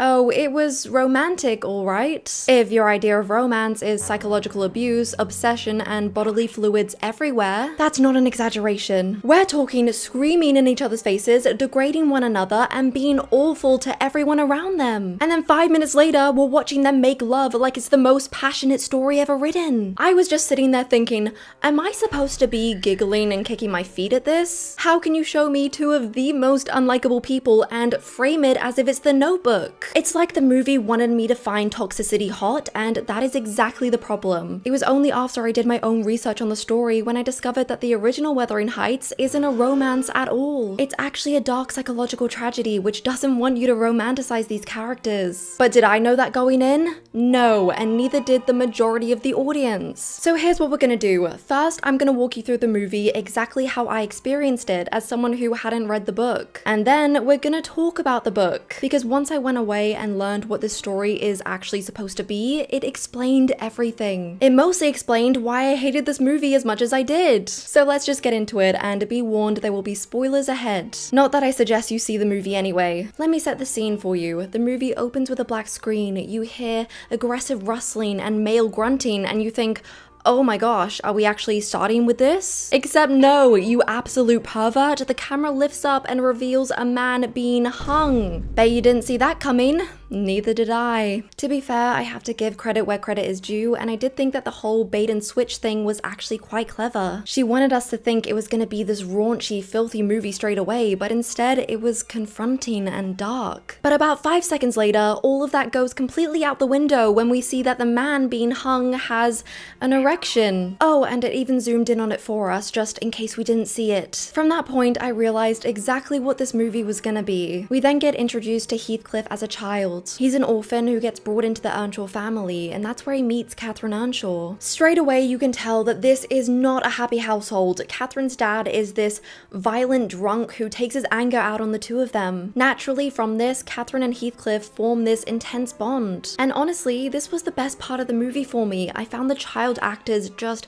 fantastic. Their dynamic felt messy and intense in a way that makes sense for children who don't really understand what they're feeling yet. But then a split second later, we time jump forward to where they're suddenly both adults. No build up, no development, the movie just expects you to accept that these two are deeply and passionately in love. Except here's the thing, their love is basically just lust with good lighting. They are so consumed with each other physically that there is literally nothing else going on. There's a shot of the maid kneading dough, there's someone sticking their fingers in egg yolk. It's like the movie is screaming at you that they want to tear each other apart. But I'm just sitting there thinking, okay, but do they even like each other? Where is the emotional depth? Where is the actual love story? This is where Catherine meets a very rich man named Edgar Linton, who she decides that she wants to marry. A big reason being that their dad basically gambled all their wealth away, so she needs to save her family from debt. She's explaining this all to her servant Nellie, who stops and asks her if she's really sure about marrying Edgar. To which Catherine responds by absolutely losing her shit.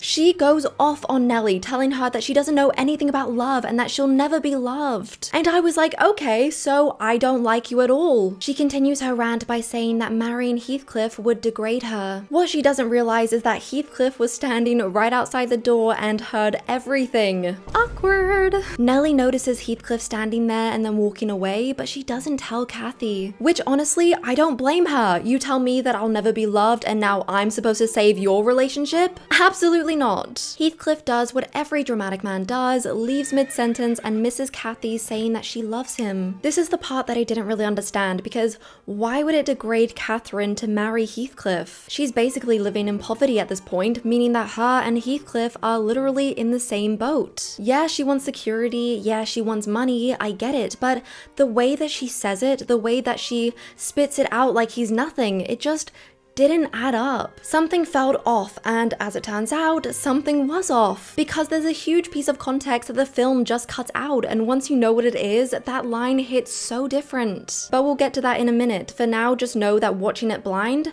it felt random. Catherine then waited a whole year to see if Heathcliff would return before eventually deciding to marry Edgar, who, by the way, seems like a genuinely nice guy. He's rich, he's polite, he gives her everything she could possibly want, just the whole shebang. After she gets married, we then get this 2-minute montage which is meant to cover a whole year of her life. A whole year, and what do we see? The mansion, the dresses, the aesthetic, the wealth. What we don't see is her missing Heathcliff. We don't see her lying awake at night. We don't see her questioning her choices. To me, it looked like she was living her best life. But uh-oh, what's this? Heathcliff comes back. But this time, he's rich, with a haircut and a hoop earring. I'm honestly surprised he didn't also have 2 of his fingernails painted, but that is besides the point. The movie treats their reunion like it's this explosive, earth-shattering moment, like it clearly wanted me to lose my mind. But I barely blinked. Because if you never showed me her longing for him, if you never showed me what she lost, then why would I care that he's back? You think a little hoop earring is gonna have me weak at the knees? No, I'm watching her living it up, eating massive strawberries. From there, Edgar invites Heathcliff to stay in their house, and what follows is genuinely genuinely exhausting. Every scene between Heathcliff and Catherine is just the two of them being horrible to each other. Just back and forth petty drama to the point where I was so fed up. I get what they were going for, the tension, the push and pull, but it just didn't work. It was giving toxic situationship rather than epic love story. And as the movie went on, the more nasty they got. They even started using Edgar's sister Isabella as basically a pawn in their toxic drama, which is just cruel and gross. But don't worry, it gets worse. Because then comes their love affair montage where we finally see them bang in just about every place you can imagine. In the back of a carriage, in the middle of an open field, in a room made to look like her skin. Yes, that's a real thing that happened in the movie. It was supposed to feel passionate and exciting, but instead it just felt boring. It turns out that watching two of the most beautiful people on earth do the deed isn't that riveting? Like, duh, that is literally what you were born to do. Congratulations. Where is the grit? Where is the drama? Where is the love? In my opinion, I feel like there's more passion in the build-up before the kiss than the actual kiss itself, and I wish they played with that more. And spoiler alert for later in the video, but they don't even kiss in the original book. I know, it is crazy, but it gets even crazier in just a minute. Honestly, the only person that I actually felt anything for throughout all of this was Edgar. This poor man is being completely betrayed and he has no idea. But luckily, he quickly catches on to what they've been doing after Nellie exposes their secret. Kathy, who is now pregnant, realizes that she has to end her affair with Heathcliff, which of course, he doesn't take very well. So in a very unhinged move, Heathcliff turns around and marries Edgar's sister, Isabella, not because he has any feelings for her, but purely as revenge on Catherine. He then drags her off to Wuthering Heights where they can live together, and as you can imagine, that is probably not a good time for Isabella. Pretty soon after this, we get these letters from Isabella saying that she's basically being abused by Heathcliff. She even goes as far as to wonder if he's not even human, but some kind of monster. These letters, which are supposed to be read by Kathy, are actually read by Nellie, who quickly rushes to Wuthering Heights to try and save her. I truly felt for Isabella when I was watching this because she is just so naive, and to see her get taken advantage of by Heathcliff was so devastating to watch. Meanwhile, Heathcliff keeps getting darker and more cruel by the day. But before we can even process that, the film quickly turns back on itself. Nellie arrives to what she thought was an abusive situation to then see that Isabella was in on it. And I don't just mean that she was simply writing fake letters, no, I mean that the sexual abuse was twisted into this kink fantasy. When Nellie walks in, she sees Isabella tied up to the wall wearing a dog collar and crawls across the floor. When she asks if this is a joke, Isabella just simply barks and winks at her. Sorry, but why am I watching puppy play in a movie set in the 18th century? I don't know how they managed it, but every lovemaking scene in this movie is so incredibly degrading. There was even a scene where Kathy describes her own sexual relationship with Heathcliff as one in which she degrades herself. The whole time I was watching it, it was so clear that they never wanted you to see Heathcliff as this monster because, of course, you still needed to find him hot. So yeah, he can manipulate and degrade a naive young woman, but it's fine because she's into it, so it's hot. That is the logic this film is working with. Anyway, whilst Heathcliff is out there making Isabella roll over for a treat, Kathy is literally dying. She lost her baby in the womb and spends her time depressed, convinced Heathcliff has forgotten about her. What she doesn't know is that he has been writing to her this whole time. It's just that Nellie has been burning every letter. And can I just pause for a second, because am I the only one who thinks her reading those letters would have made things worse? Because this man wasn't exactly writing her love letters, was he? Anyway, eventually her miscarriage turns to sepsis and she dies alone in her bed. We then see Heathcliff riding his horse like the wind to try and get to her, but sadly he is too late. The next scene was actually quite beautiful, where Heathcliff hugs Catherine's dead body and asks her to haunt him for the rest of his life. That was genuinely good, but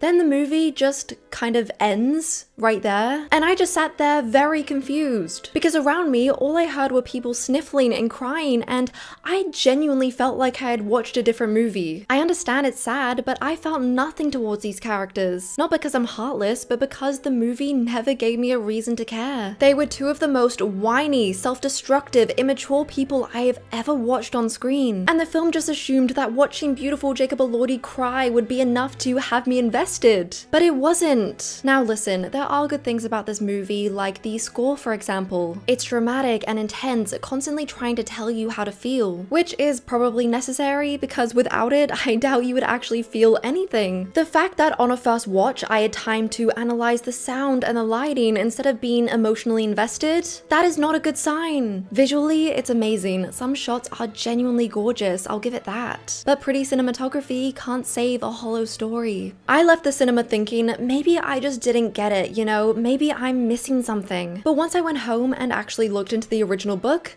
I realized why. Because this was never meant to be a love story, and once you understand that, everything changes. Let's start off with the casting, because this was one of my main issues. Remember how I said I found the characters whiny, annoying, and insufferable?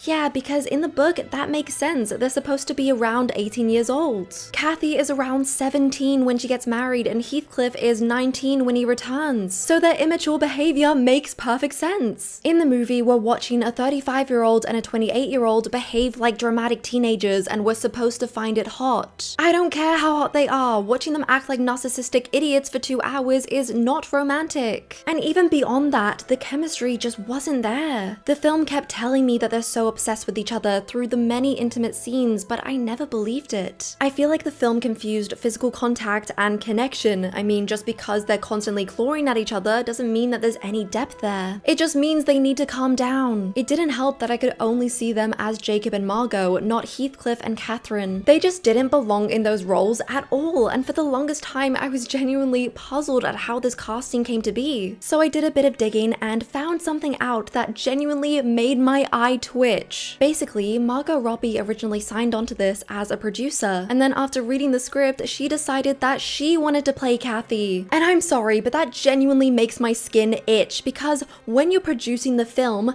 who exactly is gonna tell you no? It's literally her project. Doesn't matter that she's double the character's age, she had the power, she wanted the role, so she got it. And that, more than anything, is what annoys me. But it seems like this lack of care when it comes to casting gets even worse when it comes to Jacob Elordi as Heathcliff. You see, in the book, although his ethnicity is never exactly stated, Heathcliff is described as having dark skin. Throughout the story, he's discriminated against, called slurs, and seen as an outsider because of his skin. And that matters because the entire class dynamic of the book hinges on the fact that Heathcliff is different. He's not just poor and uneducated, he is visibly different from Catherine. Now turn that complex character into a 6'5" white surfer guy and you've got a completely different story. Let me show you exactly what I mean. In the book, Catherine has a brother named Hindley who resented Heathcliff from the very beginning. When Mr. Earnshaw died, Hindley took over the estate and reduced Heathcliff to a servant. He was humiliated, denied education, and stripped of equality. But the movie removes Hindley from the story altogether and makes Catherine's dad the abuser of both of them, meaning they're basically on the same playing field. So like I said earlier, in the movie when Catherine decides to marry Edgar, it feels practical. It's survival, she needs to save her family from debt. So when Heathcliff reacts like it's this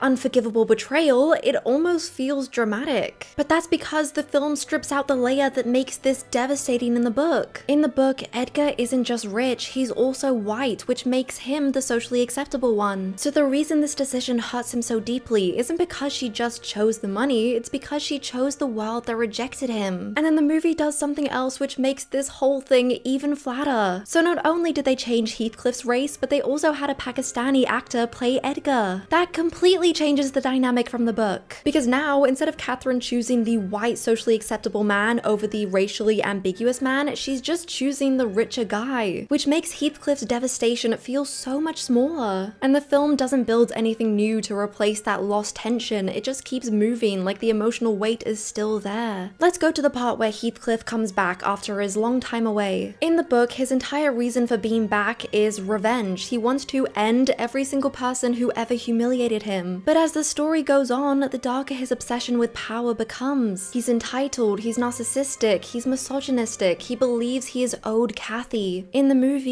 yes, he's still technically a monster, but not too much of a monster because obviously we need to still find him hot. So remember when I talked about how Heathcliff married Isabella and they get into this kinky relationship where she's tied up like a dog and likes it? Well, you won't believe what actually happens in the book. In the book, Heathcliff Heathcliff is an absolute monster towards Isabella, punishing her for not being Catherine. As soon as they're married, he literally hangs her dog to solidify that he does not and will never love her or be kind to her. But the movie turns this into puppy play, because that makes sense. From there, the book shows her journey escaping Heathcliff and his abuse, and she ends up living far, far away. So let's just really think about that for a second. The movie decided to turn this horrific abuse into consensual kink for what? Because you need him to appeal to the horned up book talk girls? Just the other day, GQ posted a picture that said, "Horny Isabella Linton is the best part of Wuthering Heights."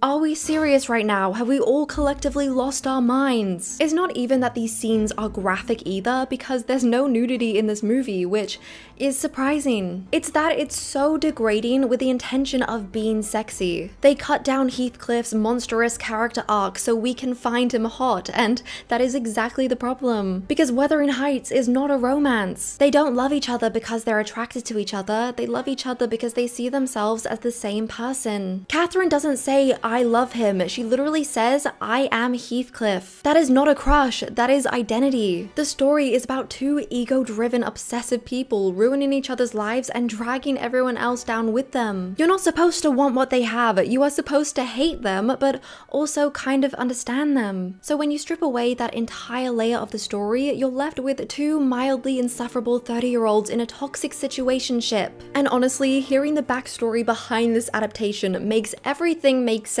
So Jacob was playing Felix in Saltburn, and obviously in the mid-noughties, the sideburn was quite a big moment.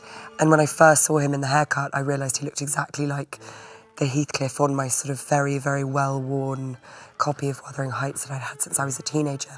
So, Emerald, what you're telling me here is that the reason you made this movie is because of how Jacob Elordi looks. And then when making the movie, you add in a bunch of lovemaking scenes that weren't in the original. If you wanted to make a Jacob Elordi fanfiction, then just come up with your own story. Don't ruin a classic book just because you want to see Jacob Elordi get freaky. Throughout the whole press tour, Emerald seems to just make things so much worse for herself. She basically defends her adaptation by saying it was inspired by how she remembered the story as a 14-year-old, including made-up scenarios that never actually happened in the original. So when I said it felt like it was written by a 14-year-old, I was technically right. And here's the thing, I'm not one of those people that say that every adaptation has to be completely faithful to the source material, because that would just be boring. Some of the best adaptations ever barely look like the original. Clueless is literally Jane Austen, and it's set in Beverly Hills in the 90s. The Lion King is basically Hamlet with lions, and 10 Things I Hate About You is Shakespeare in a high school. They changed everything, the setting, the tone, the vibe, but they understood what the story was actually about. That is the difference. You can modernize it, you can stylize it, you can even completely reimagine it, but you have to understand the core first. You have to know what you're adapting. And that's where Wuthering Heights completely falls apart. Something else I found during my research which I thought was incredibly interesting is how the movie is only the first part of the book. After Catherine dies, the story doesn't end like it does in the film. Heathcliff doesn't just stand there looking devastated,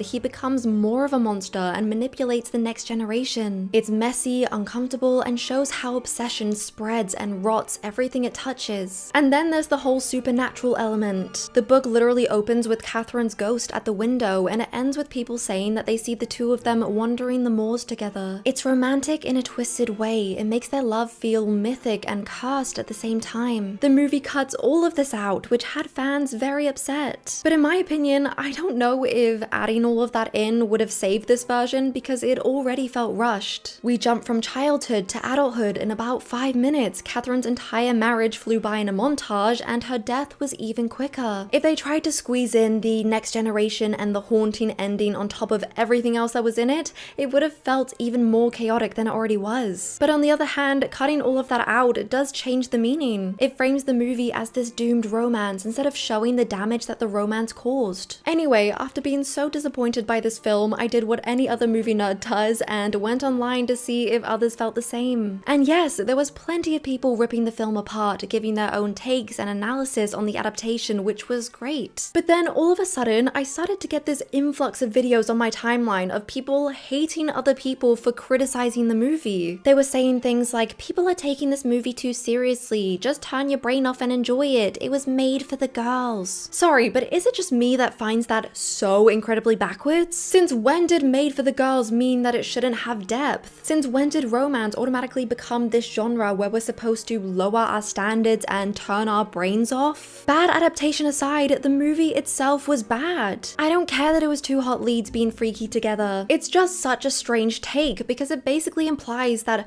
women-led or romance-driven stories don't deserve to be taken seriously, and that really pisses me off. And the worst part is, the majority of people saying these things are women. Why as women are we criticizing others for simply thinking? Just sit with that for a minute. I recently rewatched Pride and Prejudice, and I could not stop thinking about how this one moment in the movie had more chemistry than the entirety of Wuthering Heights. The scene where Mr. Darcy helps Elizabeth into her carriage and their hands touch for literally half a second. Then when he walks away, he flexes his hand like he's trying to physically shake off how much he wants her. It's tiny, but it says everything. The reason that moment sticks with people is because of what's being held back. There is one scene near the beginning of Wuthering Heights which I think actually does this well. It's a scene near the beginning where Kathy is secretly watching two people do the deed, and Heathcliff comes in, lies on top of her, and covers her eyes and mouth. There was so much energy during that scene, and you could feel it. You could feel his possessiveness and how that changed their dynamic. I just wish the film had stuck with that tension instead of making them bang every second. If you wanted to make the story steamier or more cinematic, fine. You could have at least leaned into that tension. You could have built scene after scene where the air feels thick and something almost happens but doesn't. But instead, it just feels like any other toxic romance movie. After watching the film and hearing all the discourse around it, I just have to ask,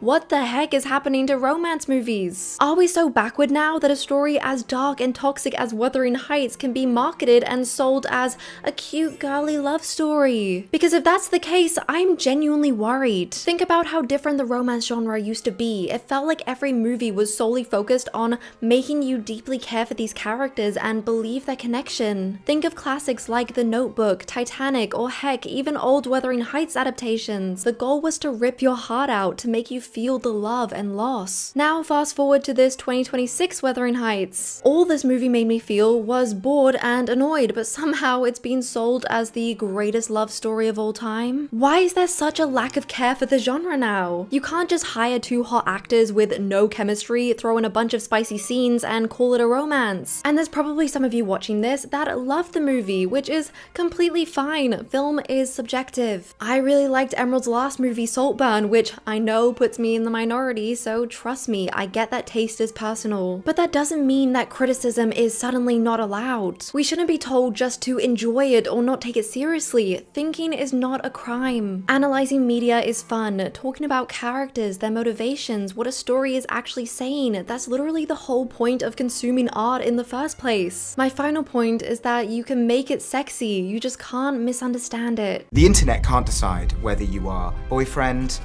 daddy, dad. But do you think it's safe to say that Reed is the first capital D daddy in the MCU?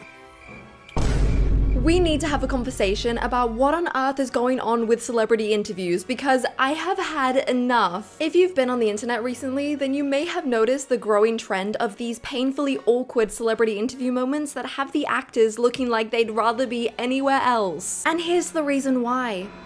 Influencers. Not all of them, but we'll get to that later, but influencers, TikTokers, reality TV stars, people who have never held a microphone outside of filming a Get Ready With Me video. These are the people now being invited to sit and interview some of the biggest stars on the planet, not because they're good at it, not because they have insightful questions, but because these studios have realized that one viral clip on TikTok is now more valuable than 10 thoughtful articles by trained journalists. And the result of this is just chaos, because we now have these multi-million-dollar press interviews being completely derailed by influencers asking stupid questions like these. Wait, gay son or goddaughter? Sorry? Pick one, gay son or goddaughter. Oh my god. Period.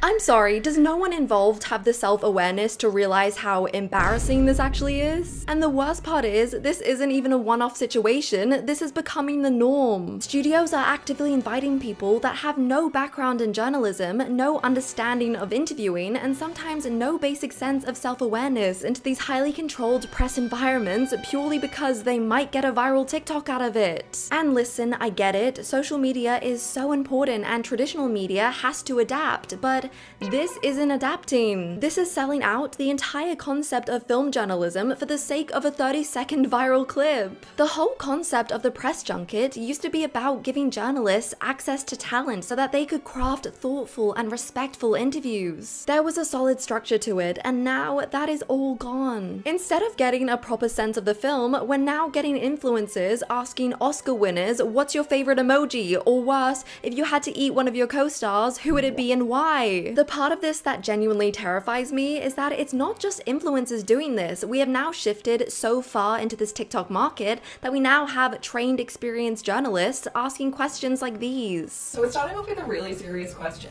What's it like to be both hot and funny? Yeah, guys. Couldn't tell you. It literally makes my skin crawl. So guys, in today's video, we're diving deep into the rise of influencer interviews and asking the big question, is there any hope left for celebrity interviews as we know them? And the only way to figure that out is by watching some of the most painfully awkward celebrity interview moments, so buckle up because it is just about to get worse from here. Daddy? Daddy? Daddy? Daddy? Daddy? Daddy. Honestly, I wasn't planning on making a video on this topic, that is, until I stumbled upon the most painfully cringe, awkward interviews that are so bad they're impossible to forget. To give you some context, you've probably noticed the new Fantastic Four movie promotion everywhere lately, on products, on buses, and especially all over the internet. But unfortunately for Marvel, people online aren't talking about the trailers or the posters or, frankly, anything to do with the actual movie. They're talking about these painfully cringy interview moments that came out of the press tour. I'll show you the first one, but I have to warn you, it's really bad. Well, jumping right into you, Vanessa, you've kind of become a social media icon for your force-filled, snatched, cunty, fierceness face. Oh God. How did you come Yeah. about to go into that force field? It's a good thing. It's a good thing. It's good. It's good. Okay. Independent. Promise. I cannot believe the interviewer just said that with absolutely zero shame. Vanessa's reaction to this says absolutely everything. I mean, what an inappropriate thing to say in a professional interview. There are surprisingly some mixed reactions to this interview, so let me break this down for you because this is so much deeper than it looks. Firstly, hearing the way this interviewer speaks, there is no denying that she is chronically online and deep into Gen Z culture. Gen Z basically have their own slang with words like serving, giving face, and most recently, the C word, C-U-N-T-Y to be exact. These are usually said by women to hype each other up, like, oh my god, she's serving. It's meant as a compliment. However, to the majority of people, especially in places like America, this word takes on a very different meaning. Not only is it considered one of the most offensive swear words that not even most parents would say, but it's historically been incredibly derogatory towards women. Yes, society has come a long way, but misogyny still exists, and these words still hold weight. Now, with that in mind, this interview is the perfect example of what happens when a chronically online person steps into the real world. How did she think it was a good idea to tell a middle-aged woman that she has a cunt face in the middle of a professional interview? Look, I will give her some leeway because she's Australian. I grew up in Australia, and that word to us is the same as calling someone a friend. Maybe she didn't realize how offensive it is to other people. But I'm sorry, but the fact that this was even allowed to be said in the first place is just ridiculous. And the craziest part about this is that she's a professional journalist. And do you know who else is a professional journalist? Do you think it's safe to say that Reed is the first capital D daddy in the MCU? Are there no other fathers in the Oh, I mean MCU? daddy. Oh, Yeah, daddy. different to father. Daddy? Capital no. D. Yeah, it's even worse the second time watching, but you guys have to understand that these cringy, parasocial, boundary-crossing moments came from people who actually studied for the job, and the craziest part is that this actually isn't their fault. It's the direct result of a much bigger shift happening in the entertainment industry, a shift that starts with one word: influencers. You see, a few years ago, something changed. Studios realized that by inviting influencers to big events, it guaranteed way more online buzz than the carefully polished interviews they had been relying on for years. This started as influencers being invited to things like red carpets, where they were allowed to free roam and basically do whatever they want. In other words, harass the talent.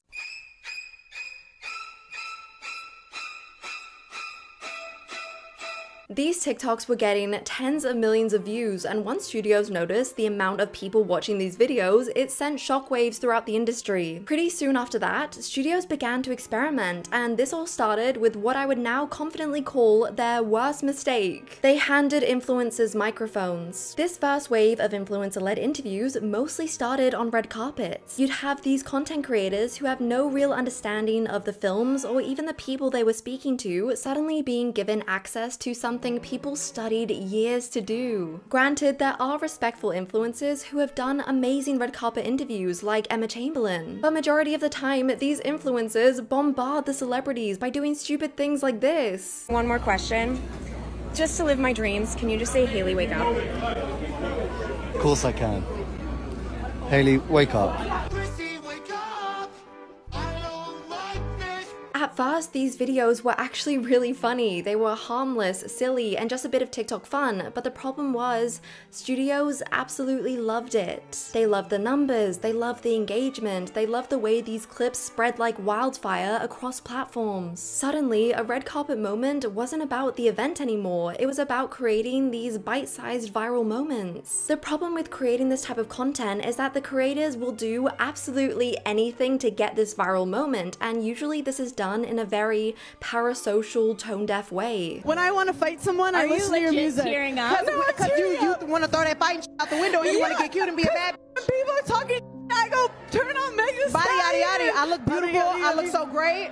This has to be one of the worst ones yet, okay? So this interviewer is actually a comedian slash influencer named Hannah Berner, and she got so much backlash for this interview, and rightly so. First of all, Megan's music is all about body positivity, confidence, and female empowerment, so why was this interviewer saying that it makes her want to start fighting people? Not only that, but it's well known that Megan Thee Stallion is a victim of domestic violence. I mean, this interview was not long after Tory Lanez got sentenced 10 years for it. In the same year, she publicly said in a separate interview that fighting is so ugly. Now, any real journalist would have already known this because their job is to do research, so this is the exact issue of why we shouldn't put influencers in this position, because you know they're not doing any research whatsoever. They are strictly there to get viral clips, and they don't care if they embarrass themselves in the process. But do you think the big people in charge care about if their talent's uncomfortable? No, not at all, because they keep inviting this guy to every red carpet. She is heaven sent.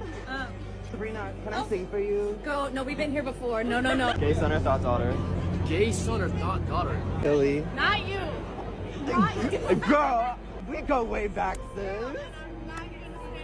No, girl, no, I don't. Okay, I'll admit that when he first started, this was actually really funny, but as it went on, it just became more and more uncomfortable, and you can tell by some of those reactions that even the celebrities are like, what the f is this kid doing here? How did he get past security? Most of them probably don't even realize that he was literally invited to harass them. As you can imagine, being a journalist in this situation is so frustrating, and some have even taken to the internet to voice their opinion, saying, journalists are out here in the trenches, we're battling weekly rounds of layoffs, abysmal wages and pay rates, and now TikTokers with no tact or media training whatsoever are set free to harass celebrities. But these types of TikTok clips just kept going viral, and the studios were just sitting there eating it up. They want the headlines, they want the chaos, they want the free publicity, even if it comes at the expense of their own talent's dignity. They wanted this so bad that one day an executive in a boardroom said, "Hey, why don't we invite these influencers to press junkets as well? Why not give them actual seats at the table next to real journalists, people who have spent their whole careers just trying to get there? And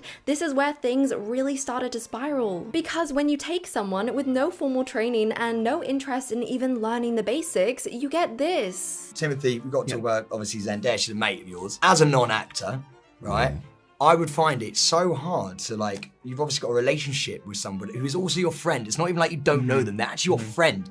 Is it easier or harder to, like, have a relationship on screen with somebody who you're actually pals with? Would you rather someone you didn't know? There's no good answer to that. I feel it's just the nature of the job. So this interviewer is influencer and former Made in Chelsea reality TV star Sam Thompson, who got a lot of backlash over this interview, which, I mean, rightly so. Asking a professional actor if it's easier or harder to have an on-screen romance with someone you're actually friends with is such a strange and invasive thing to ask. First of all, acting is literally their job. Their whole career is based on being able to portray believable relationships with people that they might not even know off camera. That's the entire point of the craft, so turning around and basically asking, isn't it awkward since you're actually friends with Zendaya, just feels really tone deaf. And honestly, this is exactly why giving influencers press junket access without any media training can go wrong, because this wasn't even just a bad question, it was a complete misunderstanding of acting as a whole. And the worst part of this specific situation is that many established journalists from proper film publications found themselves completely sidelined at this Dune Part 2 press junket. Staff at Letterboxd and Empire opened up about their frustration at not being given access to the cast, noting that influencers such as Sam Thompson were given complete priority. These are real journalists, people who actually know how to conduct these interviews, who have spent years, if not decades, building relationships with people in the industry, practicing their craft and studying film, only to get pushed aside because some 22-year-old with a ring light and 1 million followers is seen as a better investment. The sad result of this change is that we're now seeing real journalists having to change their interview style to fit into this new TikTok format. If they want any shot at being invited to these press tours or having FaceTime with the cast, they have to play the game. Back from Pedestrian TV, and I'm with Chris Pratt with the GYAT and MBB the MVP. How are you guys? Yeah. Okay, well, that's an intro. Did she just call him Chris Pratt with a GYAT? For the lovely people who don't know what GYAT means, it's a Gen Z/Gen Alpha slang word that essentially means a reaction to seeing a woman with a big butt. To the majority of Gen Z, the word is just so cringe, and I don't think I've ever heard anyone use it in real life. So not only is this interviewer using the word in real life conversation, it also just doesn't make any sense. Chris Pratt with a GYAT? It reminds me of a parent who's trying to fit in with their kid, but they just keep getting it completely wrong. If you didn't put 2 and 2 together, this is actually the same lady who asked Vanessa Kirby how she feels about the internet saying that she has a snatched face. Let's hear what question she asked first, because I'm so sure it's going to be super deep and insightful. It's an intro. We love an intro, but we're gonna get serious right now. Okay. So, do you think robots go by star signs? Robots go by star signs? Wow, what an interesting question. I have always wanted to know if Chris Pratt thinks robots have star signs. Again, this person is a professional journalist, but she's been conditioned to asking these stupid TikTok questions because that's what studios want. Shareable viral content, not actual insight. What were the challenges of going to work every day and lighting yourself on fire for this role? What did he say?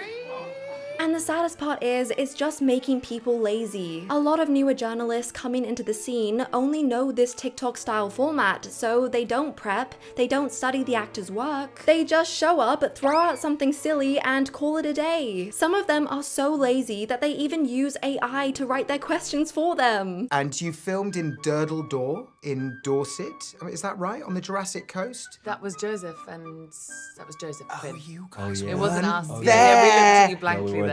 AI is not the tool I thought it was for writing questions. This man used AI to write his questions and didn't even fact check them before that. And not only that, but he admitted it in front of the cast. I can't. This is just so bad. I think that's one of the weirdest side effects of this TikTokification of interviews. They've just become so deeply parasocial. Like, have you noticed how so many interviewers feel weirdly comfortable calling male actors daddy to their face? It's been flooding my feed recently. It feels amazing to be in the presence of two noted heartthrobs. We've got a daddy, we've got a zaddy. How does it feel? Zaddy. A what? A who and a what? A zaddy? I'm sorry, but am I the only one who feels so uncomfortable watching this? And I hate the fact that it's framed like a compliment, like, oh my god, you're such a daddy, as if that's an acceptable thing to say to someone you're professionally interviewing. I'm pretty sure the origin of this daddy trend started in 2023 after this interview of Pedro Pascal went viral. Who's a bigger daddy? You or this man? Oscar Isaac. Although he's a real daddy, he's got kids and I don't. But daddy is a state of mind, you know what I'm saying? I'm your daddy. This one joke completely snowballed into something that I don't even think he expected. For the next few years, in almost every interview, he was being called daddy, and no, that is not an exaggeration. How you doing, Daddy? I'm alright, mama. I am your cool, slutty daddy. Daddy? Daddy? Daddy? Daddy? Daddy? Daddy. In my opinion, this trend is what launched his mainstream popularity. Suddenly, he was getting more lead roles, most of which he was playing a father figure. As his popularity grew, so did the interviews and so did the daddy comments, which at first he seemed to encourage and play along. But again, this just makes me so uncomfortable. Just because he's being polite doesn't mean this behavior is acceptable or appropriate. He started this trend by referring to himself as daddy, which in my opinion kickstarted his popularity. So even if he didn't like these comments, of course he's not going to jeopardize it and push back. It's just such a weird and uncomfortable power shift. This trend got so out of control so quickly that even other celebrities were being asked about their thoughts on Pedro being a heartthrob, and no, I'm not joking. Do you know Pedro Pascal? Because you guys are kind of in the daddy-verse together. Pedro Pascal is daddy. You both have a real love for Pedro Pascal. Obsession over Pedro Pascal. What do you think it is about him that people are just captivated by? You know, I think he's... Did Pedro join the Illuminati or something? What is going on? You have a two-time Oscar winner in front of you, and instead of asking her a thoughtful question about her or her career, you ask her why she thinks Pedro Pascal is a heartthrob. Even she looks so over it. It's actually escalated to a point that even Pedro himself looks completely over it. The internet has deemed you daddy, zaddy, and now baby girl, but I need to know, what would you like to be referred to as? I don't know. Call me what you want.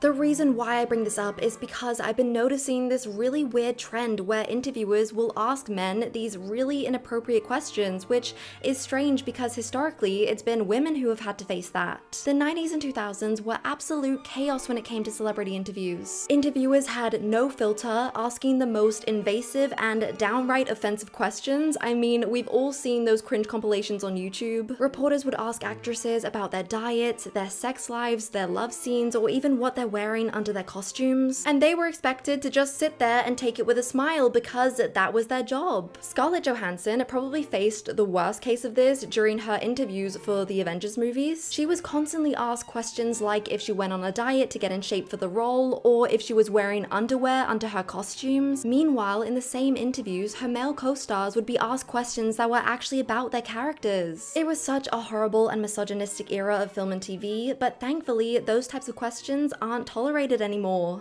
unless you're a man. Now, don't get it twisted, I'm not saying that they're even on the same level at all, but the fact that these inappropriate questions seem to be escalating is alarming, because it started with calling celebrities daddy, but is quickly turning into questions like these. Do you know Barry well? I know Barry, yeah. Okay, your reaction when you first saw the naked dance scene at the end of Saltburn? No spoilers, please, though.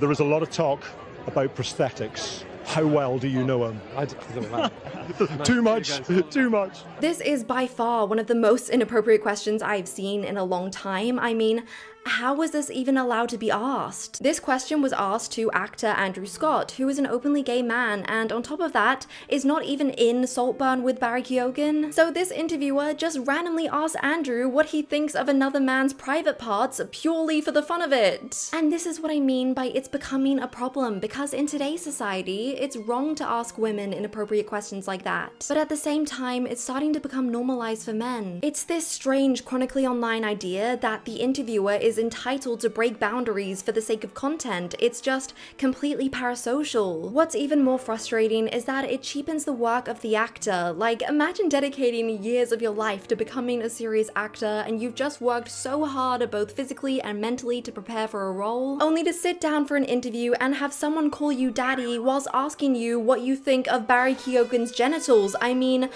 what are we doing here? And this influencer obsession just keeps escalating because it's not just press junkets that are suffering, it's movie promotion as a whole. We've officially entered the era where studios care less about promoting the actual story of the film and more about chasing random content that they think will go viral on TikTok. At the beginning, you could just tell that these studios had no idea how to work TikTok, and they would post these boring, awkward videos of the cast just introducing themselves, the types of videos that people on TikTok wouldn't find interesting. At a loss for what to do and with no real understanding of the platform, studios would soon come to the realization of, why don't we just use influencers? This started off with influencers being invited on trips called content days, where they would all line up and do a TikTok trend with the cast of the film. These videos would generate millions and millions of views and were kind of like a golden ticket for these studios. They would get these influencers to make these videos without paying them usually, and in return, the influencers get to have the celebrity appear on their channel. When you think about it, these studios are getting millions of dollars in free promotion. I mean, no wonder why they keep using them. This type of promotion was working so well for the studios that they began hiring their own social media professionals so that they could replicate it on their page. This then birthed a whole new wave of promotional content. It wasn't about generating interest in the story or the artistry or even the performances anymore. It was about generating engagement, full stop. Take the new Superman movie for example. Now, if you have seen any of the TikToks floating around, then you will know exactly what I'm talking about. Instead of the traditional promotional clips where the cast talks about the tone of the film, the themes, their excitement, their process, you know,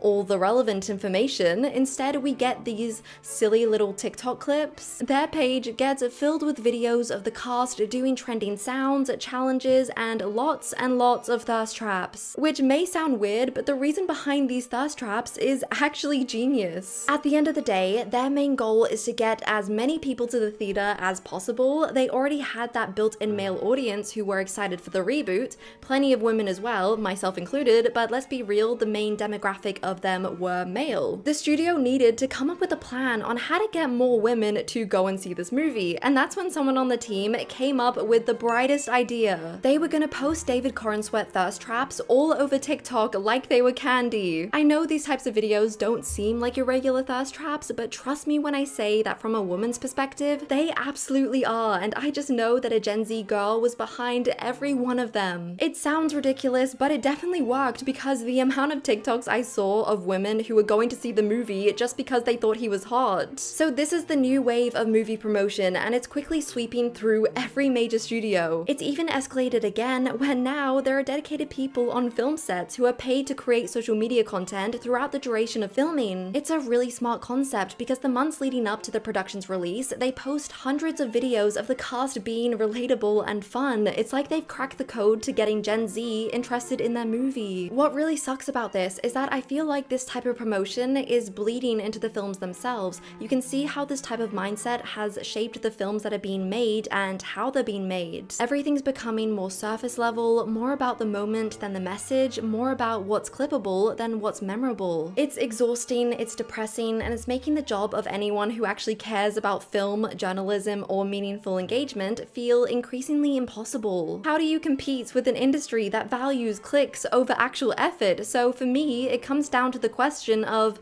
should influencers be in these spaces? Look, here's the thing, it's not as simple as just screaming no and moving on, because in theory, there is nothing wrong with giving people opportunities outside of the traditional media world. We don't need every interviewer to be a boring old-fashioned man with a clipboard. We need new voices and fresh perspectives. That's how industries evolve. In fact, there are so many influencers I know who are amazing interviewers. I mean, just look at people like Reese Feldman. He's one of the few TikTok creators who consistently interviews actors and filmmakers with real enthusiasm, genuine knowledge, and a clear love for cinema. Before he blew up on TikTok, Reese was working as an assistant on various different film sets where he would film his everyday things like going on a coffee run or taking out the trash. As his popularity grew, his job on these sets started to shift, and pretty soon he was in charge of making all the behind the scenes content. The difference is Reese has an actual passion for film and TV. He's not just some random reality TV star like Sam Thompson. He's professional, thoughtful, and it's clear he has a real passion for what he's doing, and that's what makes him stand out. Not all influencer-led interviews are bad. Not all viral moments are inherently stupid or shallow. There are people who have figured out how to operate in this new landscape without sacrificing thoughtfulness, originality, and basic respect for the people they're interviewing. And there's so many of these TikTokers who have a genuine love for film and TV, who take their time to research and study for the people they're interviewing. They're not putting the actors in these uncomfortable positions just to go viral, they're actually asking insightful questions and being respectful. And at some point, I would love the opportunity to do the same thing. I would love to sit down with an actor or the director and ask them genuine, deep questions about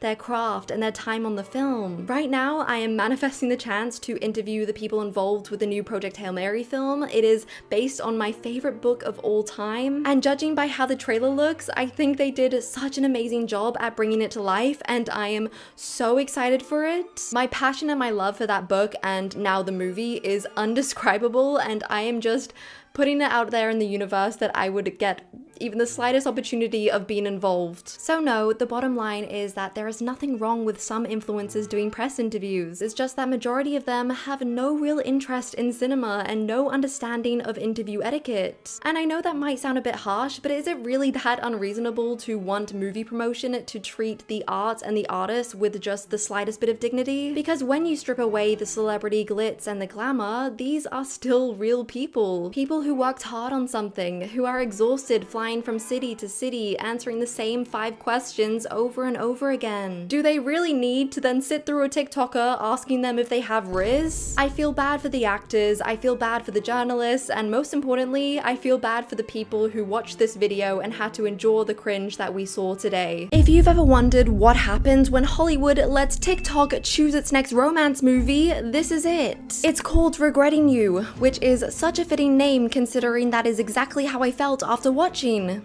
Regret. I am not joking when I say that this is the worst movie I've seen in such a long time, and given the current state of cinema, that is saying something. It was marketed as this heartfelt romance drama which centers around a mother and daughter who navigate their own relationships whilst dealing with grief. But what we actually got was 2 hours of awkward acting, cringeworthy scenes, and dialogue that sounded like it was written by someone who has never had a single real conversation in their life. Well, I mean, it was written by Colleen Hoover, the same Colleen Hoover that gave us It Ends With Us and writes dialogue like this. Hey, what does that mean, by the way? The f do you mean by that, by the way? Can't just say that and leave. So maybe I shouldn't have been so surprised. And don't worry if you haven't seen the movie. In fact, please don't. I'm about to save you the trauma. Because when you hear what actually happens in this film, you'll be grateful that you just chose to watch my video instead. Just to give you a little taster of what to expect, the movie straight up romanticizes cheating on your partner and expects you to root for it. Yeah, I'm serious, and that is just the tip of this Titanic level iceberg. Because Regretting You isn't just bad, it is confusingly bad. It's the kind of bad that makes you wonder if the editor accidentally dropped half the movie on the floor and just went with it. One minute you're at a funeral, the next it's a love confession, and I'm just sat there thinking, did I black out for the past 20 minutes or did the movie just teleport? And perhaps the most baffling part about this is how they somehow managed to cast 2 actors with 0 chemistry despite the fact that they are literally dating in real life. How is that even possible? But honestly, that kind of sums up this whole thing, because nothing in this movie feels real. And the more I think about it, the more I realize that this isn't just a Regretting You problem, this is a Hollywood problem. It's what happens when a studio is so desperate for their movie to go viral that they don't care if the audience is dying of cringe every 5 minutes. So join me as we go over everything that went wrong with this movie, and even if you don't like romance movies or you have no interest in seeing this,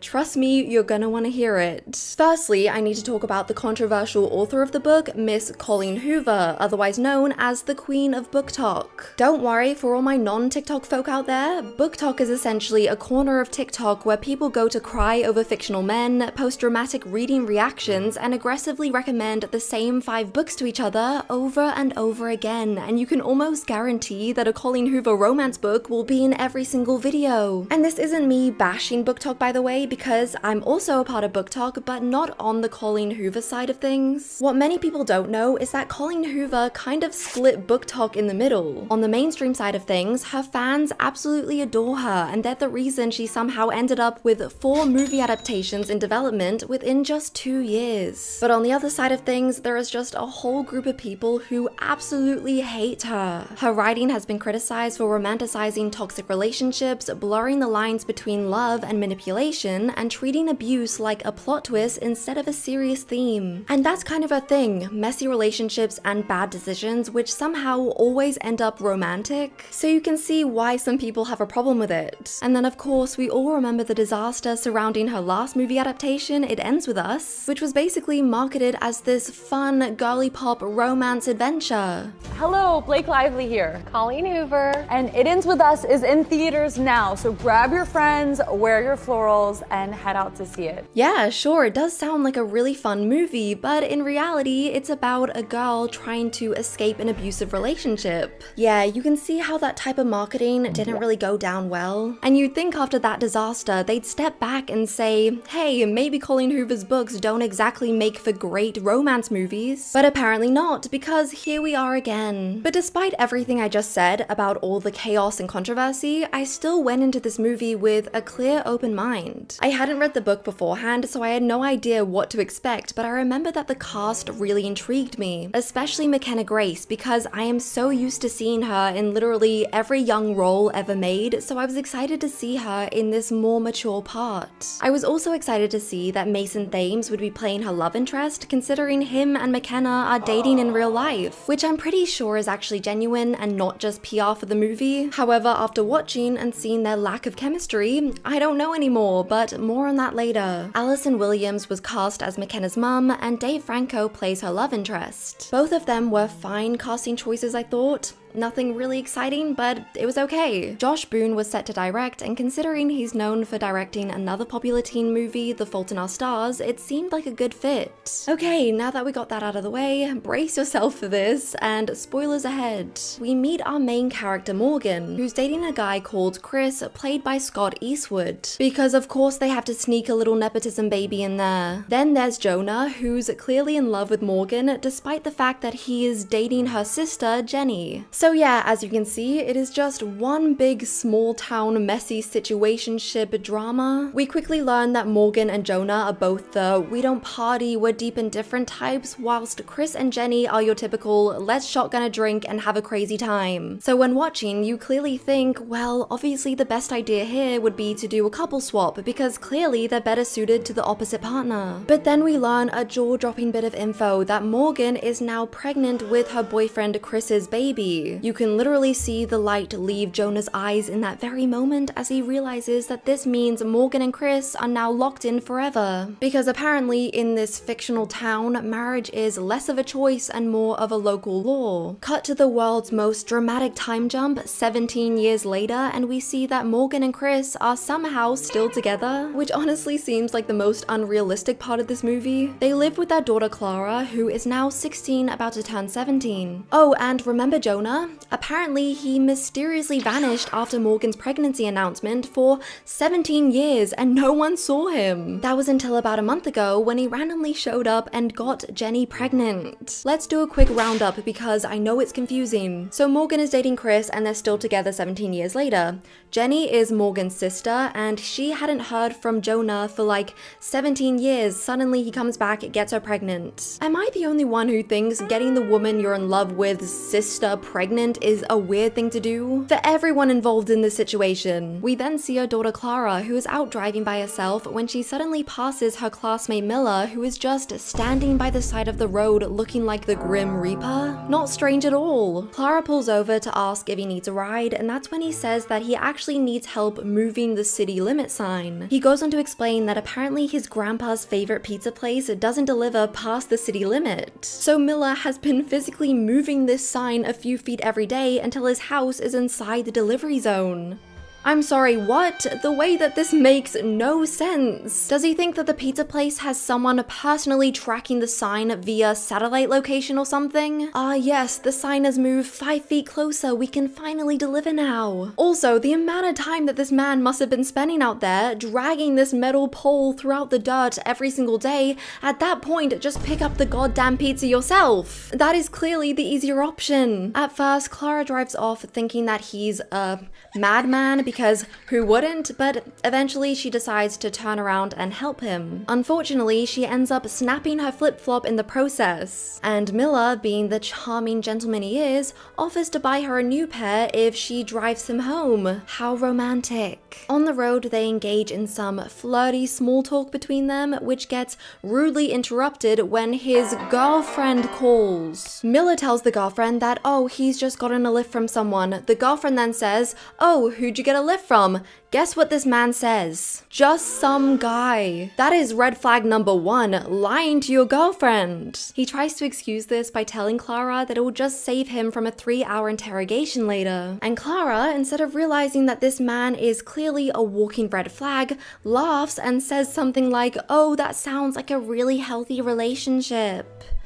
Girl, be so for real right now. Because if your first conversation with a boy involves him lying to his girlfriend about your existence, that isn't cute, that is foreshadowing. Anyway, they finally get to his house where we are confronted with, I think, the most cringeworthy scene I have ever seen. Miller pulls out some money for Clara's broken flip-flops and then, I'm not kidding, slowly slides it into her front pocket. Look, I understand that it was meant to give you butterflies, but all I was feeling was cockroaches. Get your hand out of that girl's pocket, you cheat. I'm getting so heated already, and this is just the beginning. When Clara drives away, she gets a notification that Miller has followed her on Instagram. Oh, how romantic. Because nothing says forbidden love like a follow from a man with a girlfriend. But don't worry, his little relationship doesn't last for very long, because the next day at school, apparently his girlfriend found out that Clara went to his house, assumed that he cheated on her, and broke up with him. Fair, I would probably do the same thing. Miller shows up at school absolutely raging, and he unfollows Clara out of anger, which is just so petty that it's actually cringe. And then before you can process any of that, the movie just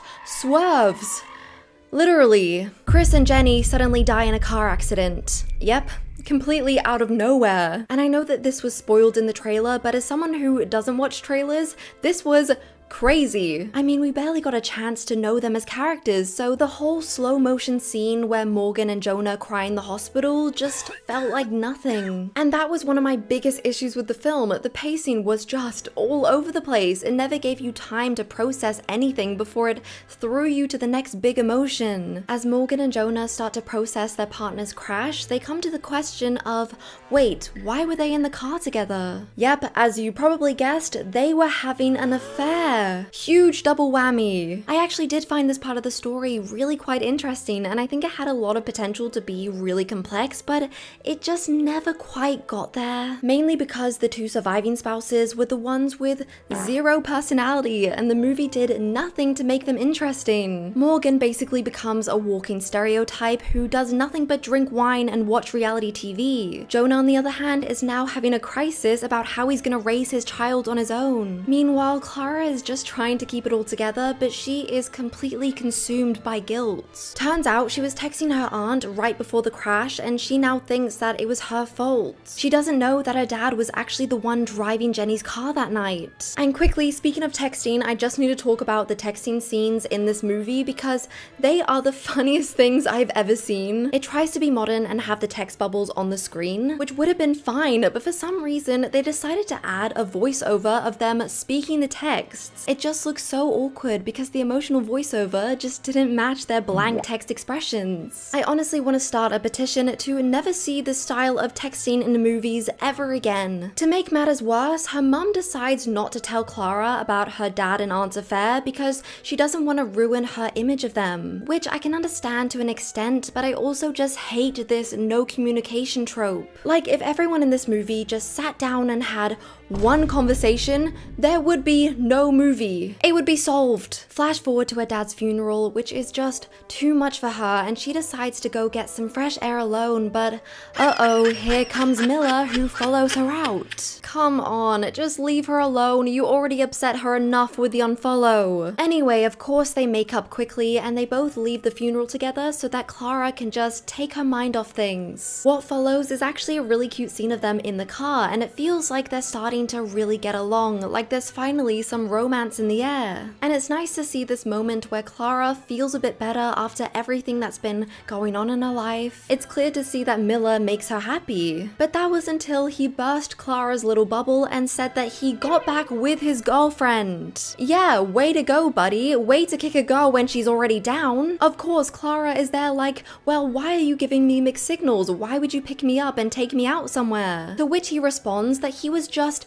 making sure she was okay. Is this what romance is now? Because if it is, I don't want it. I am not joking when I say that these two probably have the worst romantic build-up that I have ever seen. Because like a week later, Miller then confesses that he couldn't stop thinking about Clara and he broke up with his girlfriend so that they could be together. But it's like, where did this come from? If he really felt that way from the very beginning, then why did he get back with his girlfriend? I just couldn't believe that they were using that as this couple's big love confessional moment. And you've got Little Miss Sunshine and Rainbows out here acting like it's the most romantic thing in the world. From there on out, the two of them are now dating, and I'm not exaggerating when I say that this was probably the most anticlimactic love story I have ever seen in my whole life. But surprise, surprise, it somehow manages to get worse than that. But before we get into it, let's just switch back on over to our older duo who seem to be having a midlife crisis. It's weird because for a movie that starts off with two people literally dying, it somehow makes you feel like the main characters just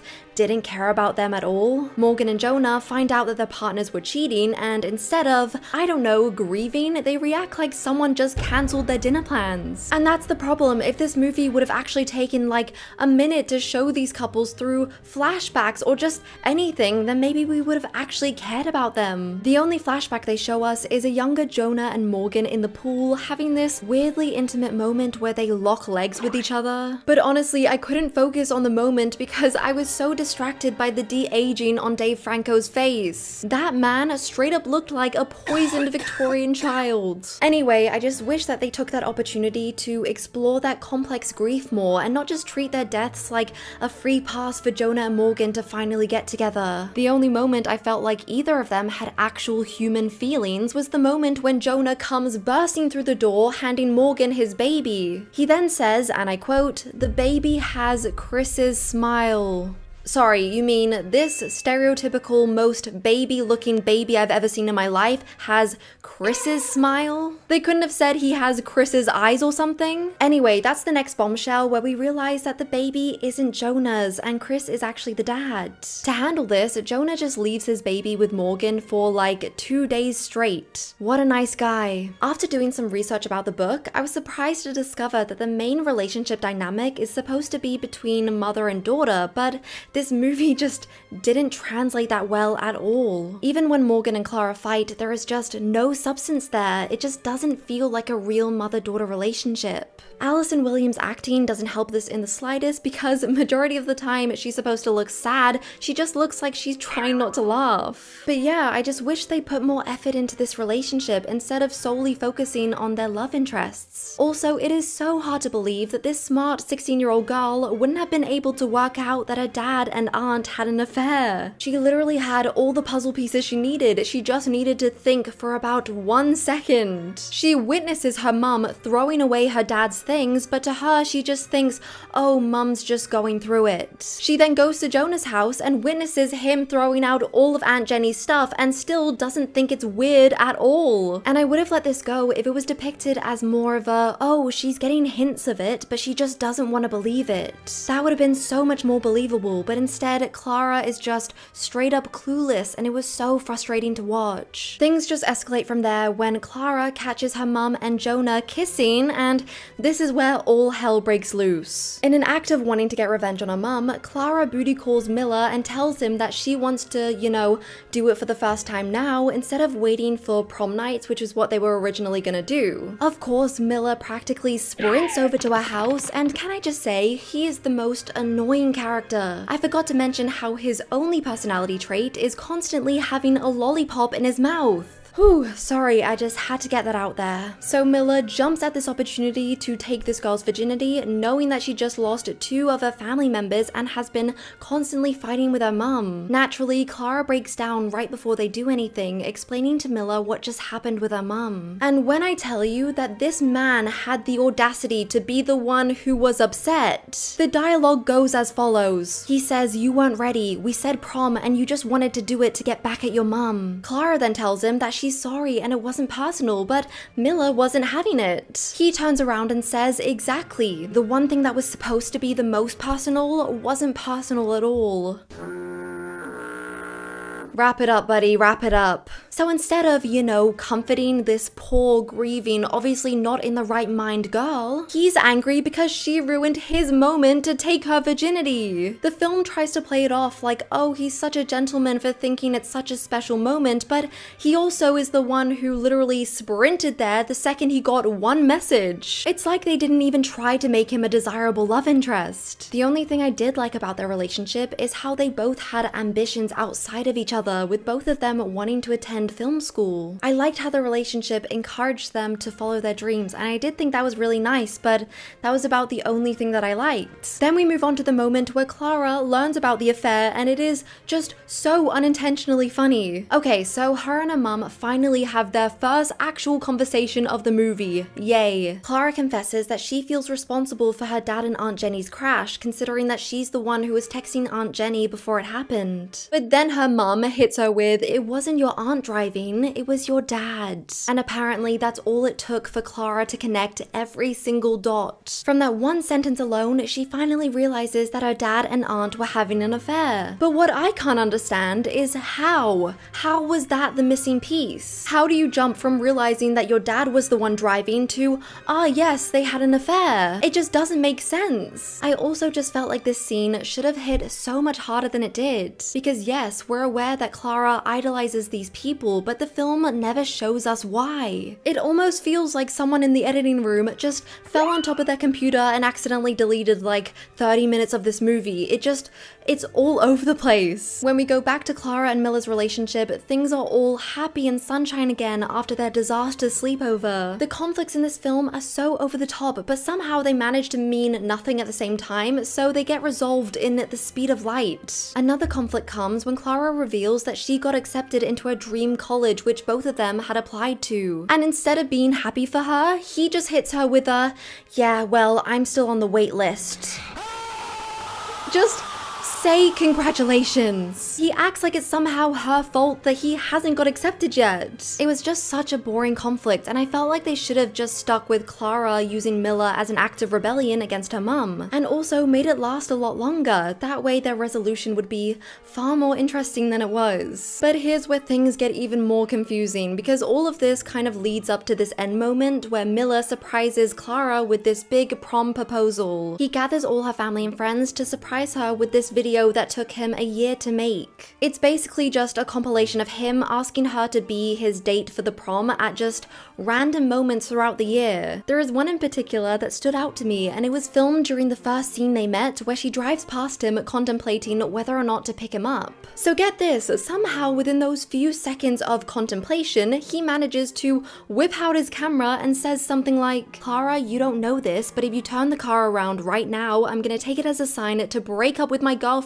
and pursue you." What is going on? Keep in mind, this is their first scene together. Before you can say, oh, maybe they're just friends in school, no, Clara acts like she has never spoken to this man in her life. Also, there was just absolutely no way for him to be able to whip out his camera and record that video without her noticing. I'm sorry, it just doesn't work. And you know, sometimes in movies when you get flashbacks and you think, oh, that doesn't really fit together, but this one is just on another level. That wasn't possible. And are we forgetting that his girlfriend broke up with him because she thought he cheated and then they got back together the next day? So if the whole time he couldn't stop thinking about Clara, one, that makes him an emotional cheat, and two, he just plays with both of their feelings for no reason. I cannot believe that this was portrayed as a genuine romance. You can just tell that this was written by a middle-aged person who was trying to write a romance story that would appeal to Gen Z, but it just gets it all wrong. Honestly, the only redeeming quality of this movie was the relationship between Clara and Miller's friends. It was the only relationship throughout the whole movie that I was actually rooting for, and it was only shown for about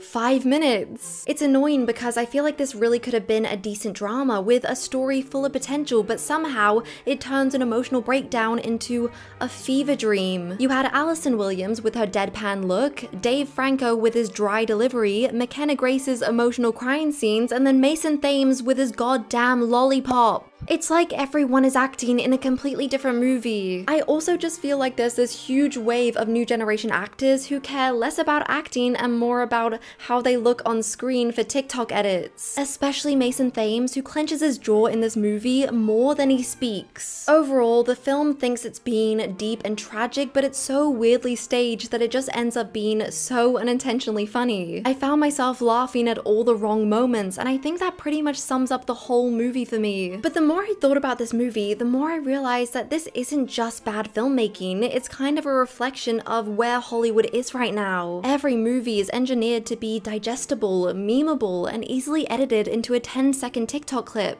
We're in this new weird era where a film doesn't necessarily have to be good, it just has to trend. They're desperate to have these movies go viral on TikTok so that more people will come and see the film. It's this new era of marketing, and it is absolutely terrifying. It means that movies like Regretting You will be made over and over and over again. And I'm not saying that there's anything wrong with this specific type of movie, there is definitely a space for it. I am such a sucker for a bad movie, especially things like Anyone But You, for example. But Regretting You isn't fun in that way, it's just poorly made with terrible writing. The bottom line is, romance movies are already nearly extinct in Hollywood, and if Regretting You is the best that they can do, then I have no hope for the future of cinema. Bring back real romance movies, please. When will this cycle end? Once again, the internet has thrown another unsuspecting random person into sudden social media fame faster than she could say, "Fuck." Have you ever wondered why some viral sensations seem to just disappear as quickly as they appear? Most of these sensations seem to just fall off after their 15 seconds of fame are over. However, there are some creators that seem to succeed past their meme and actually turn it into a long-lasting career on social media. Because everyone wants to be an influencer, right? But the question is, why does it work out for some and not for others? See the cool editing I did there?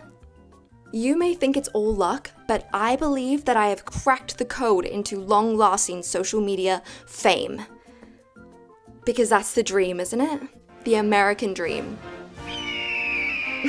Now, before the age of being chronically online, the few viral sensations would be invited to go on shows like Ellen, where they couldn't necessarily make a career out of it, but they were definitely more memorable by the general public. As technology has advanced and times have changed, we now find ourselves in a ridiculously short attention span society where the average scroller probably can't remember 5 TikToks they've seen today. Go on. Tell me 5 TikToks you've seen today. That's what I thought. Today's social media is so oversaturated with content. As of today, it is reported that TikTok has over 1 billion active users on the app, and 83% of those users have posted a video on their account. That means you could have many viral videos but not even be seen by majority of the app users. Does anyone else remember the early days of YouTube when there were only like maybe 50 popular creators, which is so different to how it is today, and I think that users just care way more about the videos themselves rather than the actual creators that make them, and I think that's why you see such a huge gap, especially on TikTok, with a creator's following to like ratio. So even though we live in such a fast-moving social media world, every now and then we will see a video of someone saying something silly, and boom, we have the next viral meme persona. We have seen this time and time again throughout social media with people like the Corn Kid or the Yodeling Kid, even though I actually think he's doing quite well, so good for him. But ladies and gentlemen, please hold on to your hats because I'm about to introduce to you TikTok's new obsession, the Tuah girl.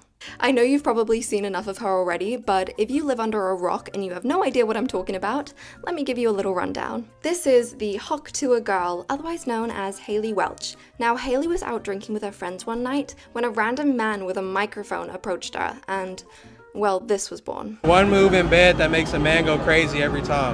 You gotta give him that Tuah and spit on that thing, you get me? It's funny, right? Right, guys?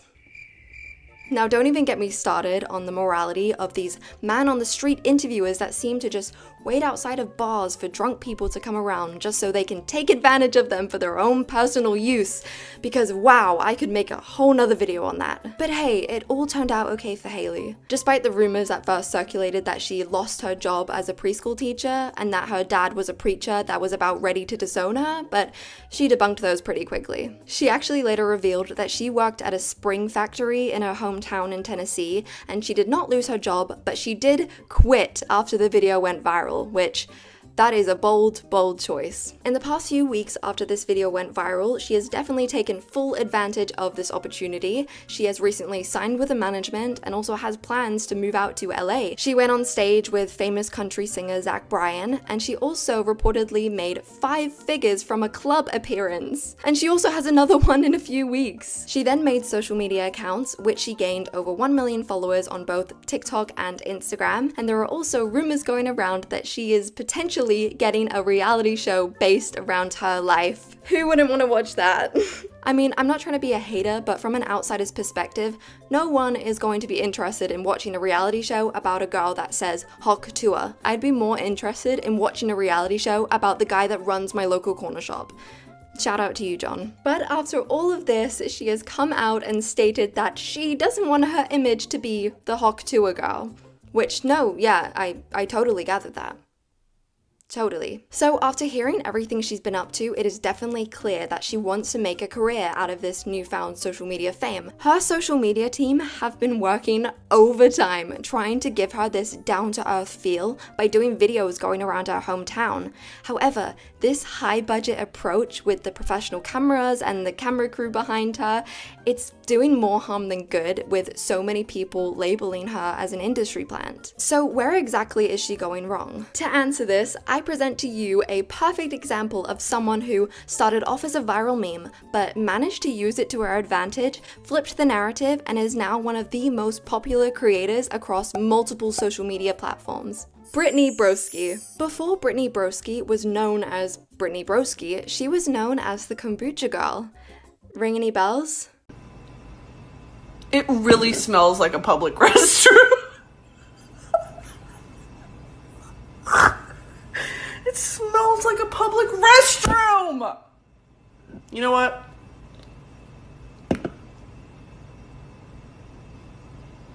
No. Well... So how did Kombucha Girl manage to ride the viral wave for long enough to build her platform into how we know it is today? The year is 2019. Brittany, fresh out of university, is working at a bank at the time when she decides to upload the now kombucha video. The video actually didn't do very well on her account until she went on Twitter and saw that it had been re-uploaded onto gay Twitter with this as the caption. In a panic of not wanting to be fired from her job, she quickly messages the person and says, "This is me in the video." The person who uploaded the video didn't take that message as in she wanted it to be taken down. He took the message as in she wanted to be tagged in the video, which is exactly what he did. She gained 100,000 followers overnight. The video actually got turned into a meme format, which made it go so wildly viral because it meant people from multiple different languages could use it. She thought everything was fine until one day her boss pulled her into her office and said, "Nope, we can't deal with this, you're fired." Brittany said that she was so embarrassed to tell her dad because she had just graduated university and had every intention of just doing a normal corporate job. But she realized that there could actually be potential to make something of herself from this newfound viral fame.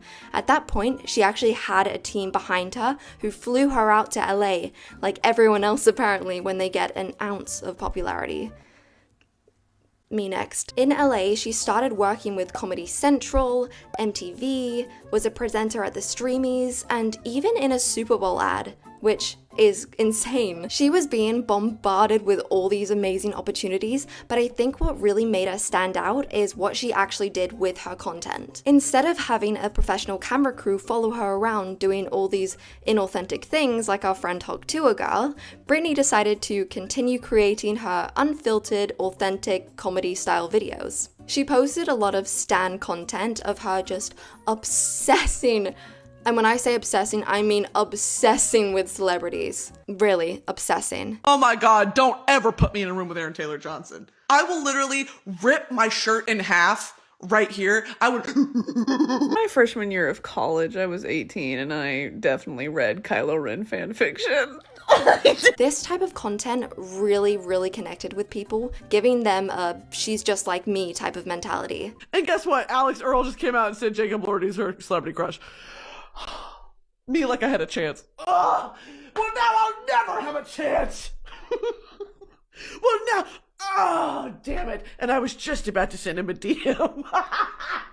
People who clicked onto her account, knowing her as Kombucha Girl, saw all of these videos that were just purely her being herself. She started being known as a name and not just a catchphrase, and that is what the difference is, ladies and gentlemen. That is it. But what can the Tuah girl do to be saved before she falls into the abyss of forgotten memes? If she really wants to step away from the Tuah image, I can't say that anymore. If she wants to step away from that being her image, then she needs to ditch the professional cameras and just make videos purely on her. Just hold the camera yourself. You don't need the whole camera crew there. But unfortunately for her, like what I was saying before, the main demographic of this meme seems to just be men over 40s with this insane obsession with her. Aside from the thousands of requests for her to start an OnlyFans, she actually said in an interview that someone recently offered one of her friends $600 if he could get her to spit in a jar and send it to him.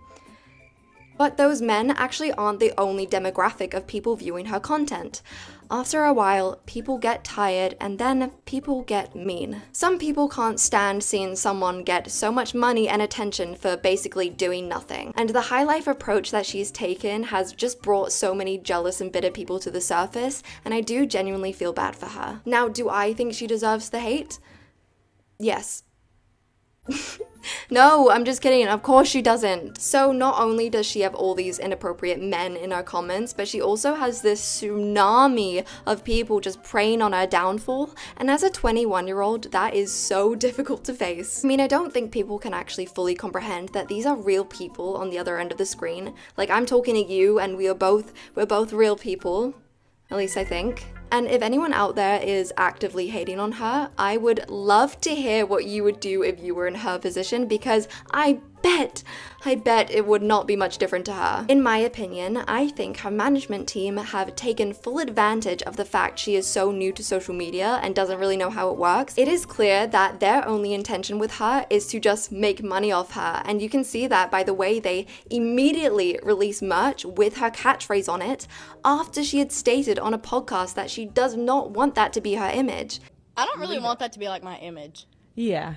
Like, hot to a girl. I don't see that being like my thing. You know? And I'm sure she did have some say in it, but these big social media managements can be very persuasive. Please do not sue me, that is all my opinion, okay? Hailey is definitely aware of how short this type of viral fame can be, and she is getting as much money as possible, which there is absolutely no harm in at all. I think most people would do the same in her position. This economy is tough. But I did also want to mention there is one approach she could have taken that would have made her the most money, and that would be to just start an OnlyFriends. And I mean that in the most respectful way, because I know that she has stated that she has no intention of doing that. But I only bring it up given the sexualness of the meme. I just think that if she did start an OnlyFriends, then she would never have to work another day in her life. I don't think I could even dream of that amount of money. But again, if she doesn't want to go down that route and her goal is to be a social media creator, which she has said, she needs to do a full 180, get rid of this male audience and turn it into something else. And I think the only way to really do that is just to take control of your social media and just not take it so seriously. You could just do the Q&A, but just hold the phone. It gives such like a, what's the word? It gives such a disconnect when you are not the person holding the phone and someone's holding a camera, you know what I mean? But that's kind of what I'm doing right now. So do you guys feel disconnected from me? I don't think I can touch my phone from here. Anyway, Haley seems like a really genuinely sweet girl, so this video was in no way made to bash her. I am just so chronically online that I think I've cracked the code into social media fame. But hey, I for one cannot wait for the next random unsuspecting person to be thrown into the spotlight for millions and millions and millions of people to criticize, because that's the world we live in today. Right, guys? Hello?